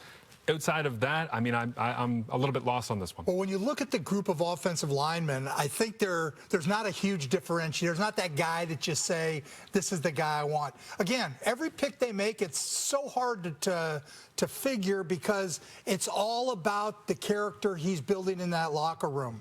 And I'm not going to say a negative thing about anything they do because I believe that he is doing that. From day one when he was hired, he has changed the mentality in that Saskatchewan Rough Rider locker room. And that's what had to happen. And this pick will probably, again, I don't know which direction he's going to go. He could go O-line, he could go wide receiver. There's a couple real good ones left. Yep. Again, but it's going to be an attitude pick. I can promise you that. Can't believe we've actually stumped the two guys on the left. They don't have an opinion.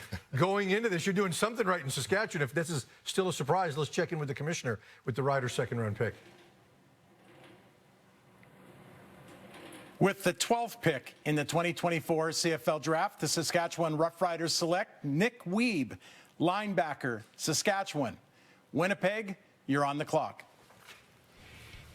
Nick Wiebe, University of Saskatchewan Husky, but originally a Calgary kid. And this is a guy who finished his high school career down at IMG Academy and then walked on at the University of Oregon, played at the University of Oregon, saw snaps there. Like, this wasn't a case of just a guy who was on the roster. He actually saw playing time there, had an opportunity to come home, play for Scott Flory in the University of Saskatchewan Huskies, where he emerges as an absolute star in U Sports football, the Canada West nominee for the President's Trophy as the top defensive player in the country. We talked a little bit earlier in this draft about Calgary making a move to a certain pick because of the number of offensive linemen shutting down, basically, that window closing to get an offensive lineman. I think when you look at this draft and you see a couple of high-end linebackers go off the board in the first round of this thing, you think if you want a linebacker, you got to go get him. Saskatchewan lost Micah Tights in free agency. He goes back home to Calgary. Here we've seen Joel DeBlanco goes with the first pick. Jeffrey Cantin-Arcou goes to Montreal at the end of that first round. Nick Wiebe, high-end linebacker, couldn't compete at the Combine because he's coming off of injury. But this is a guy who I think has the potential to be a starting linebacker down the road in the Canadian Football League. You wanted a linebacker, now was the time when you had to go get him if you're the Saskatchewan Roughriders. I think he's going to be an absolute star, and I love this pick because when we talk about building out a culture, there's culture picks that you can have of, hey, I want to go and get a big offensive lineman and maul you to death. Then there's ones like this that will actually build chemistry within your locker room because every single person that's in that locker room that gets to know the Nick Wiebe story is going to fall in love with him. the fact that Saskatchewan Roughriders, I had them in my mock draft going 41st overall to Saskatchewan. I thought the Riders were going to be the team to take him. I didn't think that they were going to jump and take him here in the second round. That shows how highly they think of him, and it's because he's not just a great story and a nice guy. He's 6'3", 240, and I think he's going to be an absolute stud when he's healthy and gets a chance to play once again. He's going to have huge upside on special teams, and I think he's going to be a starting weak side linebacker in the CFL. I'll tell you why they took him, okay? If you want to know why they took him, it's because when he comes downhill with a badass attitude. He's going to knock somebody out. That's the way he plays. It's the way he's been since he was in high school. I watched his film last year, and when he was playing, and I was just shocked at how physical he had, and he exudes it. And that's what this pick is all about. Again, how long until he can play? Not sure about that. But when he steps on the field, you're going to know why he got taken in the second. I had him, too, going to Saskatchewan, but I had him down lower. They didn't want to take that chance. I love the fact they didn't want to wait. I love that. Like, that is the ultimate. If you're Nick Weeb's family, anybody from that program with Scott Flory in Saskatchewan, that is the ultimate respect, the fact that they were not willing to wait third, fourth. Well, they are going to have to wait because he might not be ready health-wise, and same with Hergel. So they're banking on the future, but 162 tackles in 3 seasons. That's a lot of production for Nick Weeb. Meanwhile, let's take a look at Winnipeg and their potential starters. They could start as many as 9 players. We've listed 8 right here. When you look at the offensive line, the consistency there, there'll be a change at right guard, but they've built out depth for that potential possibility. But you look at names like Oliveira, Wolotarski, Dembski, Thomas, guys that have been here for a while. Reda Cramdy last year. Wound up becoming a full-time starter, was a real key for them. And then Terrell Ford, if he comes in, this team could potentially start 9 Canadians if they want. You know how much that'll make Mike O'Shea proud. So if you look at this roster and where they're at with Canadians, what are the needs? Yeah, I'm going to answer a question eventually with a question for these two guys. But you look at their roster, again, you look at where they got their Canadian production. Winnipeg led the league by far in terms of offensive production from their Canadian players. In terms of rushing and receiving yardage from Canadians, only team in the league that gets more than 50% of their production from Canadians. You look at the rankings for yards from scrimmage in the Canadian Football League. Number 1, Brady Oliveira. Number 2, Nick Dembski. You don't need to say much more than that, but I will. Look on the defensive side of the ball. They're willing to give Terrell Ford a chance to start at corner. They were a team that started Reda Cramdy, the only Canadian starting at the nickel linebacker spot. They're willing to start Canadians in non-traditional spots, give them big roles. This is a team that, to me, is just going to draft the best player and give him a chance to play whatever his position is. So here comes the question. Who's the best player? Well, the first thing I'd like to say is just hello to everybody in Winnipeg. I hope you've been enjoying the show. I know it's been a little lonely for you watching all the other teams select, so welcome. No, I think if you're going best available, to me, I love when we get into this spot in the CFL draft where you're kind of early on in the second round and, okay, this team's got this need and that need. And then you just get to a certain point where it feels like, wow, that guy fell all the way here.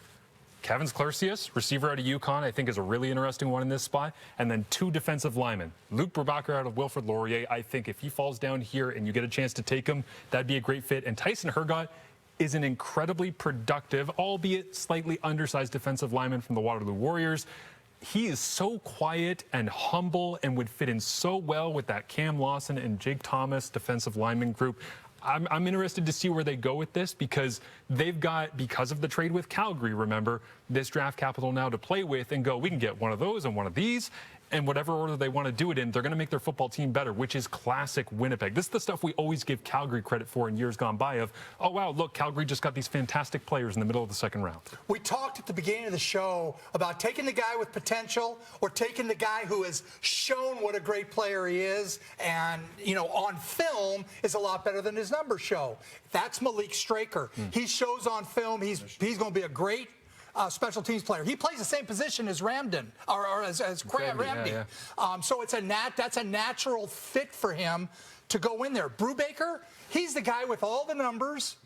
You put him on the edge, let him learn, from Willie Jefferson, who's the best in the league with that kind of size, and let him take his time and learn. How about a Brubaker-Straker combination back to back? Bruce Straker. All right. Let's send it to the commissioner with the first pick of this draft from the Winnipeg Blue Bombers.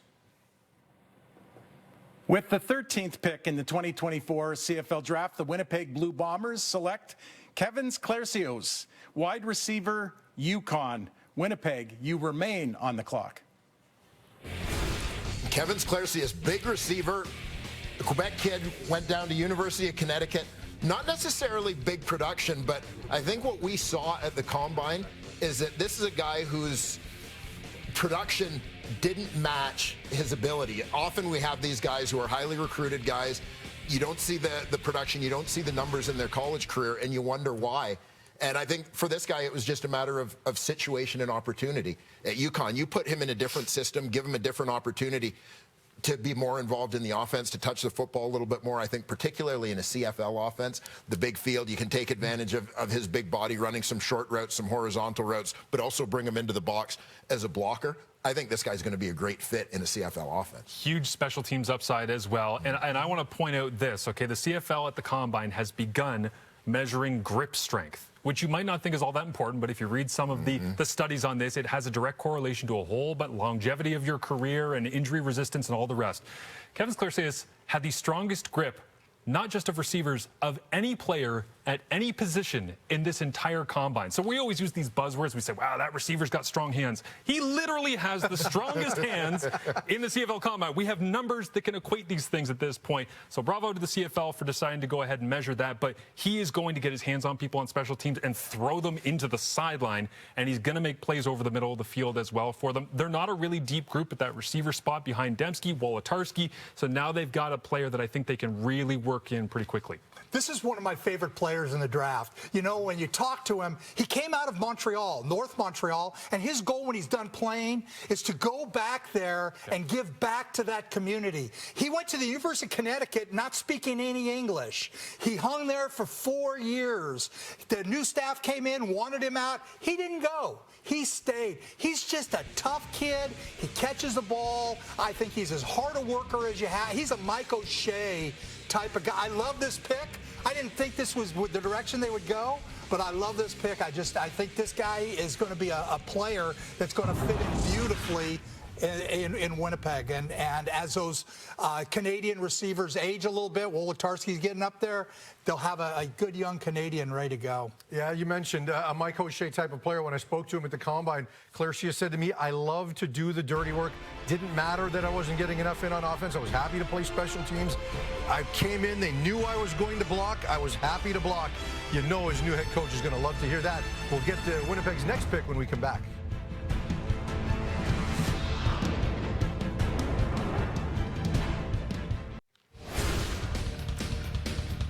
Earlier in the night, the 4th pick in the draft, Benjamin LeBrosse, who winds up going to the Calgary Stampeders. Many people knew that he was a first-round talent. Was he going to get taken that high?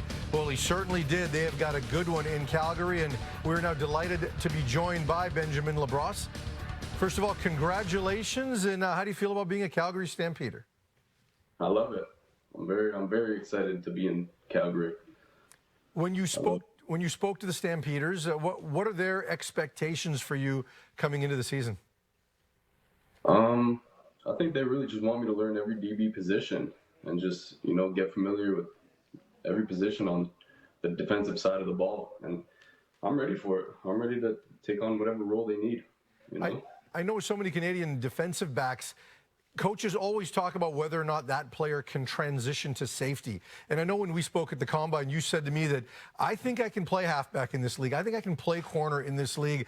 I'm athletic enough and people underestimate my technique. What gives you that confidence to let you believe you could play one of those premier positions if needed? I could run fast and I could tackle. So, I'm a ball hawk, and I think that'll help me play any position on the defensive side of the ball, I run fast and I like to tackle. I think those are some pretty good traits. Take me back to when you were in college and you had a chance to go head-to-head with a guy like Kevin Mittal in the playoffs, and you managed to follow him all over the field, kind of play positionless and shut him down. How much did you enjoy that challenge, and what does it say about your mentality to this game? Oh, it was a lot of fun. I played against Kevin Mittal since I was 4 years old. We've always been playing against each other. City football, CJET football and then university football as well. So he's a baller. He's a great athlete. So it's, you know, it's always been great going against him. It's you know, iron sharpens iron, and I think it just, you know, it made me a better player.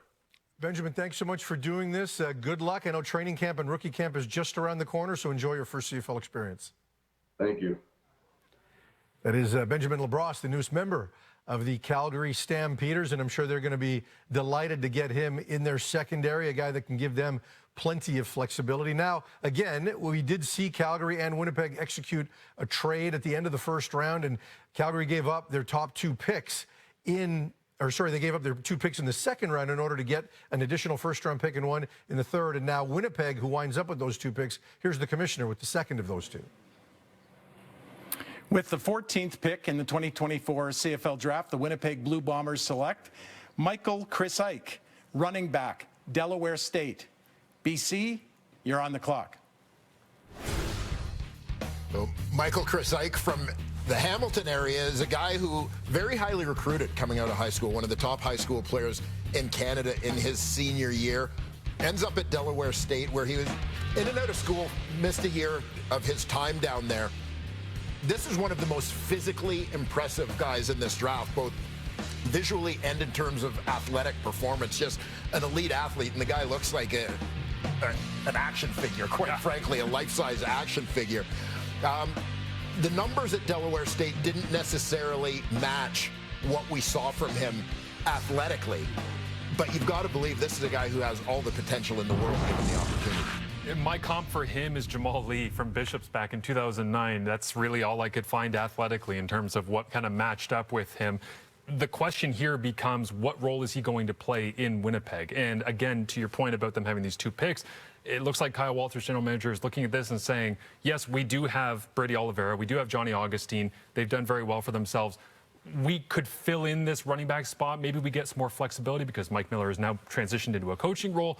They don't have that true fullback kind of spot. Maybe he's a bit of a tweener that'll mix and match for them. What I love about this was the quote that came out from Michael Chris Ike at the Combine when he was asked about his prep, where he absolutely blew up the Combine. He said, "My prep was intensive. Everything we did was with a purpose and detail. There was no guesswork. We measured absolutely every moment that I was getting ready for this." That sounds like somebody that's going to walk in, shake Mike O'Shea's hand, and get to work. 6'1", 225, 4'5'1", 35-inch vertical, 35.5-inch vertical. He's what you want. I felt on film he ran a little straight, a little tall, a little straight up, which is going to be tough in this league. You know, you look at the guys who have success in this league, and they run low to the ground. He runs a little straight up. But what he does do is he plays special teams and plays them well. And that, for Mike O'Shea is going to be critical. Can they afford to keep 3 running backs on the game day roster? Obviously, they feel that this guy is going to be able to contribute maybe in some other ways. Like you said, is it going to be as a fullback? I know they let Damian Jackson go. I mean, maybe he's going to be the guy who picks up those fullback type plays. Personally, I didn't see him as a physical fullback type. I saw him as a stand. You know, he runs a little like Marcus Allen used to, just a little taller. Now, Marcus Allen obviously was Marcus Allen, but you know, maybe a bit stiffer. But he's more of that. So it's going to be interesting to see how they use Michael Ike. Yeah, I think when you talk about trying to fit 3 Canadian running backs on that roster, one of the deciding factors is going to be how much he brings to the table on special teams. Exactly. And when we talk about what this guy is physically in terms of body type, a 225-pound guy, strong, tough, can match up with anybody big on special teams, but can also match up with anybody fast, is going to be able to keep up with anybody. So I think special teams-wise, he's going to be a monster. Can probably contribute some of that fullback stuff and maybe actually give them a little bit of a running threat from some two-back looks. But also when we talk about Clercius having just joined that team as well, he may be a guy who picks up some of the blocking slack in a fullback sense as well, No right? doubt. That versatility. So I think you've got that piece covered. Depending on what the game day roster looks like, Ron, to me, you've got Kevin Clercius, extremely physical, Michael Chris Ike, extremely physical, and then you've got the slashing Nick Dembski, you've got the power of Brady Oliveira, and where Jonathan Rosary, who was taken by them out of Alberta a couple years ago, where Johnny Augustine falls into that, I'm not sure. But really, when you look at it, the imagination now of the offense, and Winnipeg gets to expand because you've got multiple skill sets all over the place. Oh, wait, and Chris Streveler. Yeah.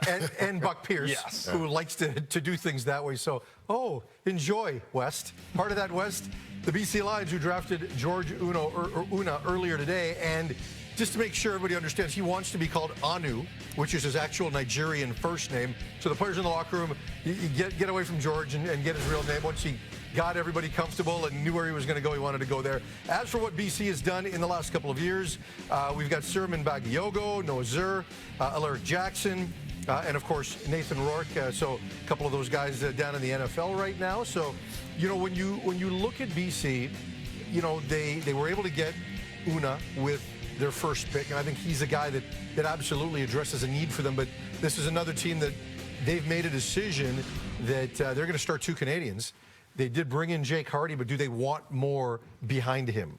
Yeah, I think that's something that makes sense, is to add a little bit more depth to that receiving core, particularly when you look at first year starting the 2 Canadians there. Jake Hardy, fantastic for Montreal last year. I thought kind of a comeback year for Jake after battling some injuries earlier in his career, but a guy who's been around the league, getting a little bit older, and does have a bit of an injury history that you want some insulation. All right, let's see what the Lions do. Here's the commissioner. With the 15th pick in the 2024 CFL Draft, the BC Lions select Theo Benedette, offensive lineman, UBC. Hamilton, you're on the clock. So Theo Benedette, one of the 2 studs from the University of British Columbia, who has an NFL look. Both he and... No, he doesn't have an NFL look. He has a lot of money from the NFL. He's got 20 to sign and a guarantee of making 100. So he's going to be down there. Yeah. You're going to figure at least 3 years. Yeah, and this is a guy that you're investing in, obviously, as a futures pick. You got an offensive lineman who's going to be in camp in Anu Una from the University of Windsor, but in Theo Benedette, you're investing in the future, hoping, maybe anticipating that somewhere down the road you're taking the gamble that if it doesn't work out for this guy down south, you've got a guy who potentially is a Canadian who can start at tackle for you. Yeah, and I love picks like this where you end up having a team that has an absolute superstar sitting right there in their market, and they just refuse to let them go to anybody else, right? Because if Theo Benedette comes to the Canadian Football League, he has to be wearing BC orange. And I think that that's what the thinking is here, because they were going to at some point take one, maybe even both. Who knows what happens with the other of the 2, Giovanni Manu. We know that he's probably not going to get taken because he got drafted so high in the NFL draft. But with Theo Benedette, to me, this isn't a direct comparison, but I get these kind of feelings. And Jim, I know you're big on feelings as a way to guide your draft. But I would say we just saw a salute to the great Chris Van Zyl retiring out of Hamilton, somebody who was from Ontario, played Toronto and Hamilton after being taken by Montreal, obviously, in the draft. I get Chris Van Zyl long-term, established, tall, lanky, good reach type of vibes from Theo Benedette, and I would love to see him play in the CFL. I think he's a great player. I really do. I watched him at the Shrine game last year. He got better this year. He's a little light. He's 295, which is light for the NFL. I think they look at it as if we can get him up to 320, 315, 320, and develop him. Again, it reminds me of Carter O'Donnell, who is still down there, who was taken. And I had BC taking him, but I had him taking him in the 6th round. I just figured that the kind of money he got was enough to say to me, you know what, I just don't know that he's going to be able to help us enough. So they're confident in the team they have. Like you say, they took Anu Uno. They took him, say it again. Anu Una.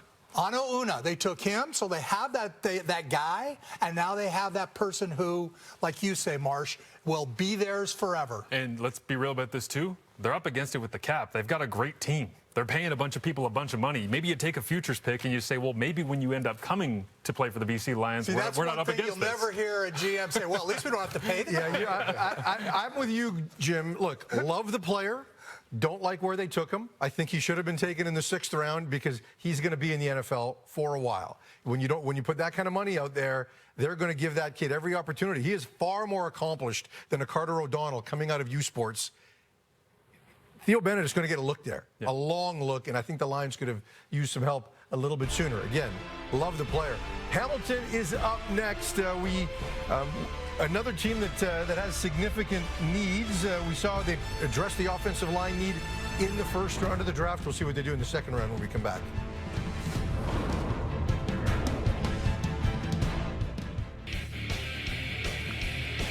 All right, let's take a look at the last 5 years of second-round picks for Hamilton. Anthony Federico, Dean Leonard, who's in the NFL right now, along with Nikola Kalinic, who's also there. David Ungerer, now expected to start in Toronto. And with the Hamilton Ticats pick, here is the commissioner. With the 16th pick in the 2024 CFL Draft, the Hamilton Tiger Cats select Luke Brubaker, defensive lineman, Wilfrid Laurier. Winnipeg, you're on the clock. Luke Brubaker, one of the most fascinating prospects in this draft. This is a guy who comes from Listowel, Ontario, small town, didn't play high school football, but was a boxer.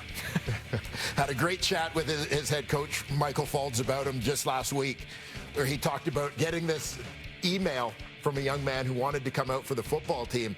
In the vetting process, he said, well, can you send me some film? Well, I don't have any film. I've never played before. But I'm 6'6", 250 pounds, and I box. What time can you be at? Yeah. And Luke Brubaker, it was during the pandemic. They were practicing in 10-player pods, just by position group, basically. So they had an opportunity to really teach him before he got a chance to play in 2021, and that's his first football action.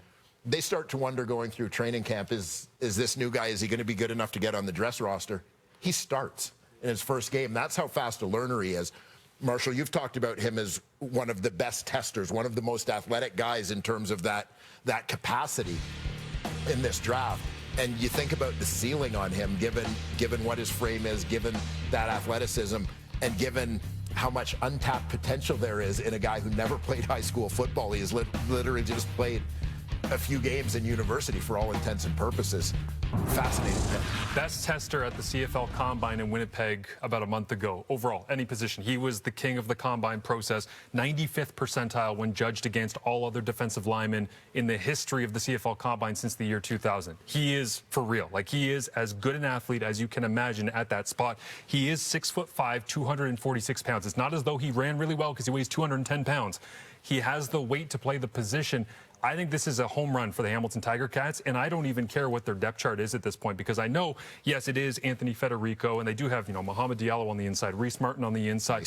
Mason Bennett's there as well, but I just feel as though immediately if he's in camp, on special teams, it's a total home run. As an edge rusher, yes, he has things he has to refine. He's not a perfect football player. That's not what we're saying. If he was, he would have been in the first round. Let's be real about this. But I just think he has, you used the term I was going to use, Dwayne, the highest ceiling based on athleticism, frame, and raw ability of any player, in my opinion, in this draft. Well, there's no 38-inch vertical jump for a guy 6'5", 246 pounds, and he runs a 4.69. That's rare. You don't find that. You don't find that in the NFL. That would be in the top ones in the NFL to have a 30-inch vert with that. With that being said, he's learning to play. He's not a great football player right now. He's slow getting off blocks. He's got to learn how to play that position. And will they have time to be able to develop him? What a great spot for him. Yeah. To be taken here for Hamilton is a great spot. And like you say, they have Mason Bennett, I think they brought in Barlow from Toronto. They've got some veteran guys that can help him. And that's one great thing about pro football, is pro football, young guys who are wide-eyed and are willing to learn and have the physical tools to do it can grow fast. I mean, a guy like Barlow is going to take this kid to the side and say, let's go work on this, and let's do this. And he's already got hands because he's a boxer, which is one of the main things you have to have as a pass rusher. Hands and feet. Like I say, when I watched him on film, I felt like he was slow getting off of blocks. He didn't play to his athleticism, but that's normal. He only played a couple years. Great pick, very interesting pick. It's going to be great to see what they do. He grew 8 inches in grade 11. Probably not getting any taller, but can grow in many other ways with the Ticats. Meanwhile, the Winnipeg Blue Bombers Well, they've owned the second round. This will be their third pick. We'll hear who they take when we come back.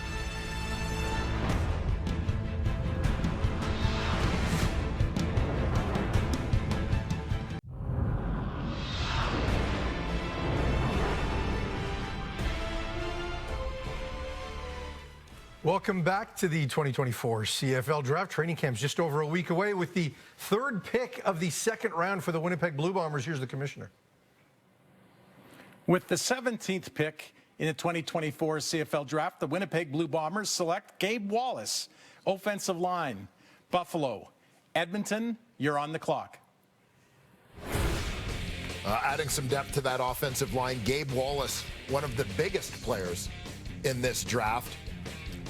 Started much of his career at the University of Buffalo. He's a BC guy. I believe a rugby background, if I'm not mistaken.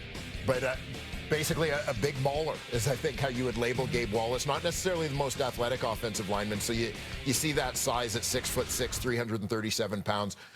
Doesn't translate to a CFL tackle. Likely a guy that plays on the inside here. He's got that length that would suggest you look at him and you go, oh, he's so long he can play tackle, but he doesn't use his length. That's the thing that I was kind of confused by when I watched a little bit of his stuff. The thing that I am really interested in here is you only really have 4 Canadian offensive linemen that are in this rotation right now. Chris Kolonkowski, fantastic job stepping in at center. Patty Neufeld working at the right guard spot. Not getting any younger, but I don't think you're trying to replace him by any means necessary. Then you go to Tuilai on the left side and Liam Dobson. This is, I believe, what Winnipeg is thinking, your next left guard. Depending on what the situation is, whether somebody decides to throw a bunch of money at Liam Dobson in free agency, they're backfilling in this spot, and rightfully so, because with Jeff Gray being out of that spot and having some of the other bodies move out of the way, whether it be Jamarcus Hardrick going to the Riders in free agency. Otherwise, you just needed to get a body in this spot. They had their pick of the litter, essentially, after the top 3 offensive linemen that we've talked about, Nkanu, Dumoulin, Duguay, and Luna. And now they go and get somebody that they believe can play for them sooner rather than later. He's a road grader. Yeah. That's what he is. He's a big road grader. He's 344. I thought, did you say 327? He was 327 in 5th grade. 337. Oh, okay. Yeah. He's at least 345. He's got to be. I mean, and this is a big man. Yeah. Jamarcus Hardrick. They love those guys in Winnipeg. So how he plays inside in our league, he did play some guard, played some tackle when he was at University of Buffalo. How does he play a guard with the guy off the ball a yard? How is it going to be in space? He lacks feet, but he is a mauler. He will come off the ball and knock you off the ball. And that's what Winnipeg wants to do. They want to beat you up physically. It makes me laugh, though, because we were just saying about Winnipeg, well, they can go this way or that way or misdirection in this, and then they're just going to punch you in the face because now they've got Gabe Wallace that can play guard for them. All right, let's take a look at the Edmonton Elks and what the second rounders look like for them. Jacob Taylor back in 2023. Grant McDonald, a big physical force for them on special teams before getting moved in 21. Kyle Sachs lead along the offensive line as well. We're just waiting for the commissioner to announce Edmonton's second pick. But if you're Edmonton right here, you know, you saw what they were able to do with DeBlanco in the first round. Had that physical type of guy in the second round as well, kind of a versatile defensive player. The commissioner is here now. Let's check in with Edmonton's pick.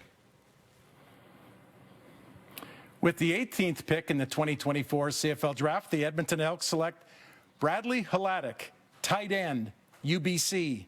BC, you're on the clock. Oh, the younger brother of BC Lions linebacker Ben Hladek becomes an Edmonton Elk. Listed as a tight end, H-back, fullback, tight end, however you want to classify that role in the Canadian Football League. Not quite as athletic as his brother, but certainly still moves well for a big guy. Didn't see a ton of touches in university. I can attest to the fact that that is not what the role calls for in the Canadian Football League, but a big physical presence is what Hladek is going to provide. Add a little depth. Tanner Green is still there. Yep. In Edmonton, they get another guy in that sort of a banger mold in their backfield when they want to give a 2-back look, a tight end kind of look. Also a very good long snapper, by the way. Well, yeah, I'm interested in that because Peter Adjei out of Queens is still on the roster. They have a long snapper. I thought that the perfect spot for Hladek to go, not a specific team, but would be a team in which he could do a little bit of the fullback, do a little bit of the tight end, but also potentially be the primary long snapper because he's a really, really good long snapper. This one feels like a bit of a reach for me Coach. It feels like you probably could have got him in some picks down the road, and I'm looking where Edmonton is at. They've got some picks coming up not too far away, and it just makes me wonder why this spot for a player where, yes, Tanner Green is there, and yes, you do have a long snapper. Could you have gone and gotten a receiver potentially to work into that fold? Again, I'm with you because we've talked about Chris Jones picks, the kind of guys that Chris Jones picks. This is not, and not that he's a bad player. He's a good, solid, tough player. It's just they don't run a lot of two-back. They're not a team that wants to line up with a fullback in front of a tail. That's just not the way they've been in the past. Now, maybe they're going to evolve, and this is their step to evolving. I don't know. I'm shocked they didn't go receiver. You know, they have Cobb and Forbes Momblay, and that's what they have right now. And I thought for sure they would go receiver here, but obviously they felt like Haladic, he comes from great stock, and, you know, that he's going to give them a lot, you know, at that spot. So let's go back to the BC Lions, who have the next pick on the board, and certainly some needs there. Coach and I were a little surprised they went with Theo Benedict in the last round. We'll see what they do here. So these are the final two bonus picks of this draft. So spots 19 and 20, they're called national priority picks. Now, previously they were given to the last two place teams in the league. Now teams are being rewarded for how many snaps on offense and defense Canadians play. So the team that played the most was the BC Lions. The team that played the second most was the Winnipeg Blue Bombers. So those are the two teams that are going to get rich get richer. It means the rich get richer, or the rich get rewarded. Let's say it the way the league intends it. Do you like the rule? I definitely like it better than the rewarding the last place teams with extra picks, with the territorial picks. Yeah. I like this better. But it definitely is a rich get richer, because you've got Winnipeg. I talked about them earlier. This is the team that got the most offensive production out of their Canadians. BC, I didn't calculate this stat, but I'm pretty sure BC with Betts, Sladek, Lacombo, pretty sure they're the team that got the most production from their Canadians on the defensive side of the ball. I think that's fairly safe to say. Now, that said, I love teams that are going to use Canadians in all sorts of opportunities and give them a chance to play. So, hell yeah, let's reward it. Well, yeah, that's my whole thing on this is, yeah, what a crazy concept in the Canadian Football League that when you play more Canadians, you might have a chance to win more football games. If you want to be able to get rewarded for playing Canadians and putting more Canadians on your roster and doubling down. If you were Edmonton at the end of last season, I would have put a Canadian at every single spot across the entire board, because you could have got a free draft pick out of it because the season was lost in the final month of the year. Like, that's how valuable this type of thing is to me. I love the fact that CFL especially in a deep draft class. 100%, because you're looking at where Winnipeg is at now. They decided to make that move out of 8. They went 13, 14, 17, 20 in a draft that has starter capability all the way, I would say, into the mid-20s, depending on how camps shake out. Marshall, when you talk, you so sound like you've never coached in your life. It's like, can you imagine any coach, forehand, can you imagine a coach saying, I'm just going to play all Canadian so I can get that extra Canadian at the end of the second round? I'll tell you this, for me, I don't think what they were doing previously was bad, because those other teams need more Canadians. But can you reward these teams like BC and Winnipeg potentially with some more cap space? Like, there are other ways to reward them, but still find a way to funnel more Canadians to those teams that clearly need them. Yeah, I don't think, though, when you look at the territorial picks, right? Because those that was what it was before. It was territorial. Those weren't picks where you could pick anybody. Yeah. Those were territorial picks, and not all territories are created equal, right? So the value of the picks wasn't the same to everybody. So we'll let the commissioner make the next pick, and then we'll give him a hard time. We'll pull him over here, and we'll allow him to weigh in on this discussion. With the Lions pick, here's the commissioner. With the 19th pick in the 2024 CFL Draft, the BC Lions select Ezekiel Tiade, wide receiver, Concordia. Winnipeg, you're on the clock. He wasn't going to touch that. But I'll tell you what. Ezekiel Tiade. Katoy, right? Hey, this is the guy, when you talk about the prospect that you're going to get up on the table for, this is my guy. Really? I think that this is one of the most underrated guys in this draft. Like, his high school recruiting class, one of the top guys coming out. He was a quarterback in Cégep, goes to Boston College as that.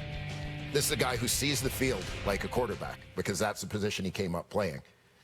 ends up getting moved to defensive back. He's an athlete, plays a lot on special teams, gets moved to receiver eventually. Not a lot of receivers like to play special teams. This guy has experience playing special teams.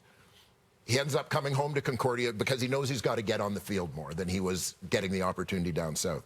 Well, I think of all the U Sports receivers in this draft class, he had the most touchdown receptions last year. Very productive playing for Concordia as a receiver.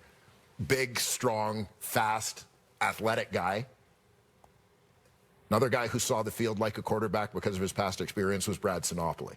And we look at the career he had, how productive he was. I'm not trying to say that Ezekiel is going to be that guy, but I think that this is a guy who is going to just continue to get better. I think there's a huge ceiling there. Ezekiel, congratulations on setting the Canadian catch record. That's awesome. No, it's I mean, obviously something that Sinopoli did that we love so much watching his career in Ottawa. But for me, ultimate respect, because the CFL Combine was put in a very difficult situation on the Sunday, the final day of practice in this year's Combine. There was a stomach bug that swept through the room, and unfortunately, Ben Miracle from Ottawa went down, and you ended up having Casey Bauman be affected as well and have to catch a flight out to get home in time for his pro day situation and all. And you ended up having Jack Sergiotis out of Merrimack be the only guy who was actually able to get out there and throw. And he did a fantastic job, and we'll see whether or not he gets taken in this draft as well.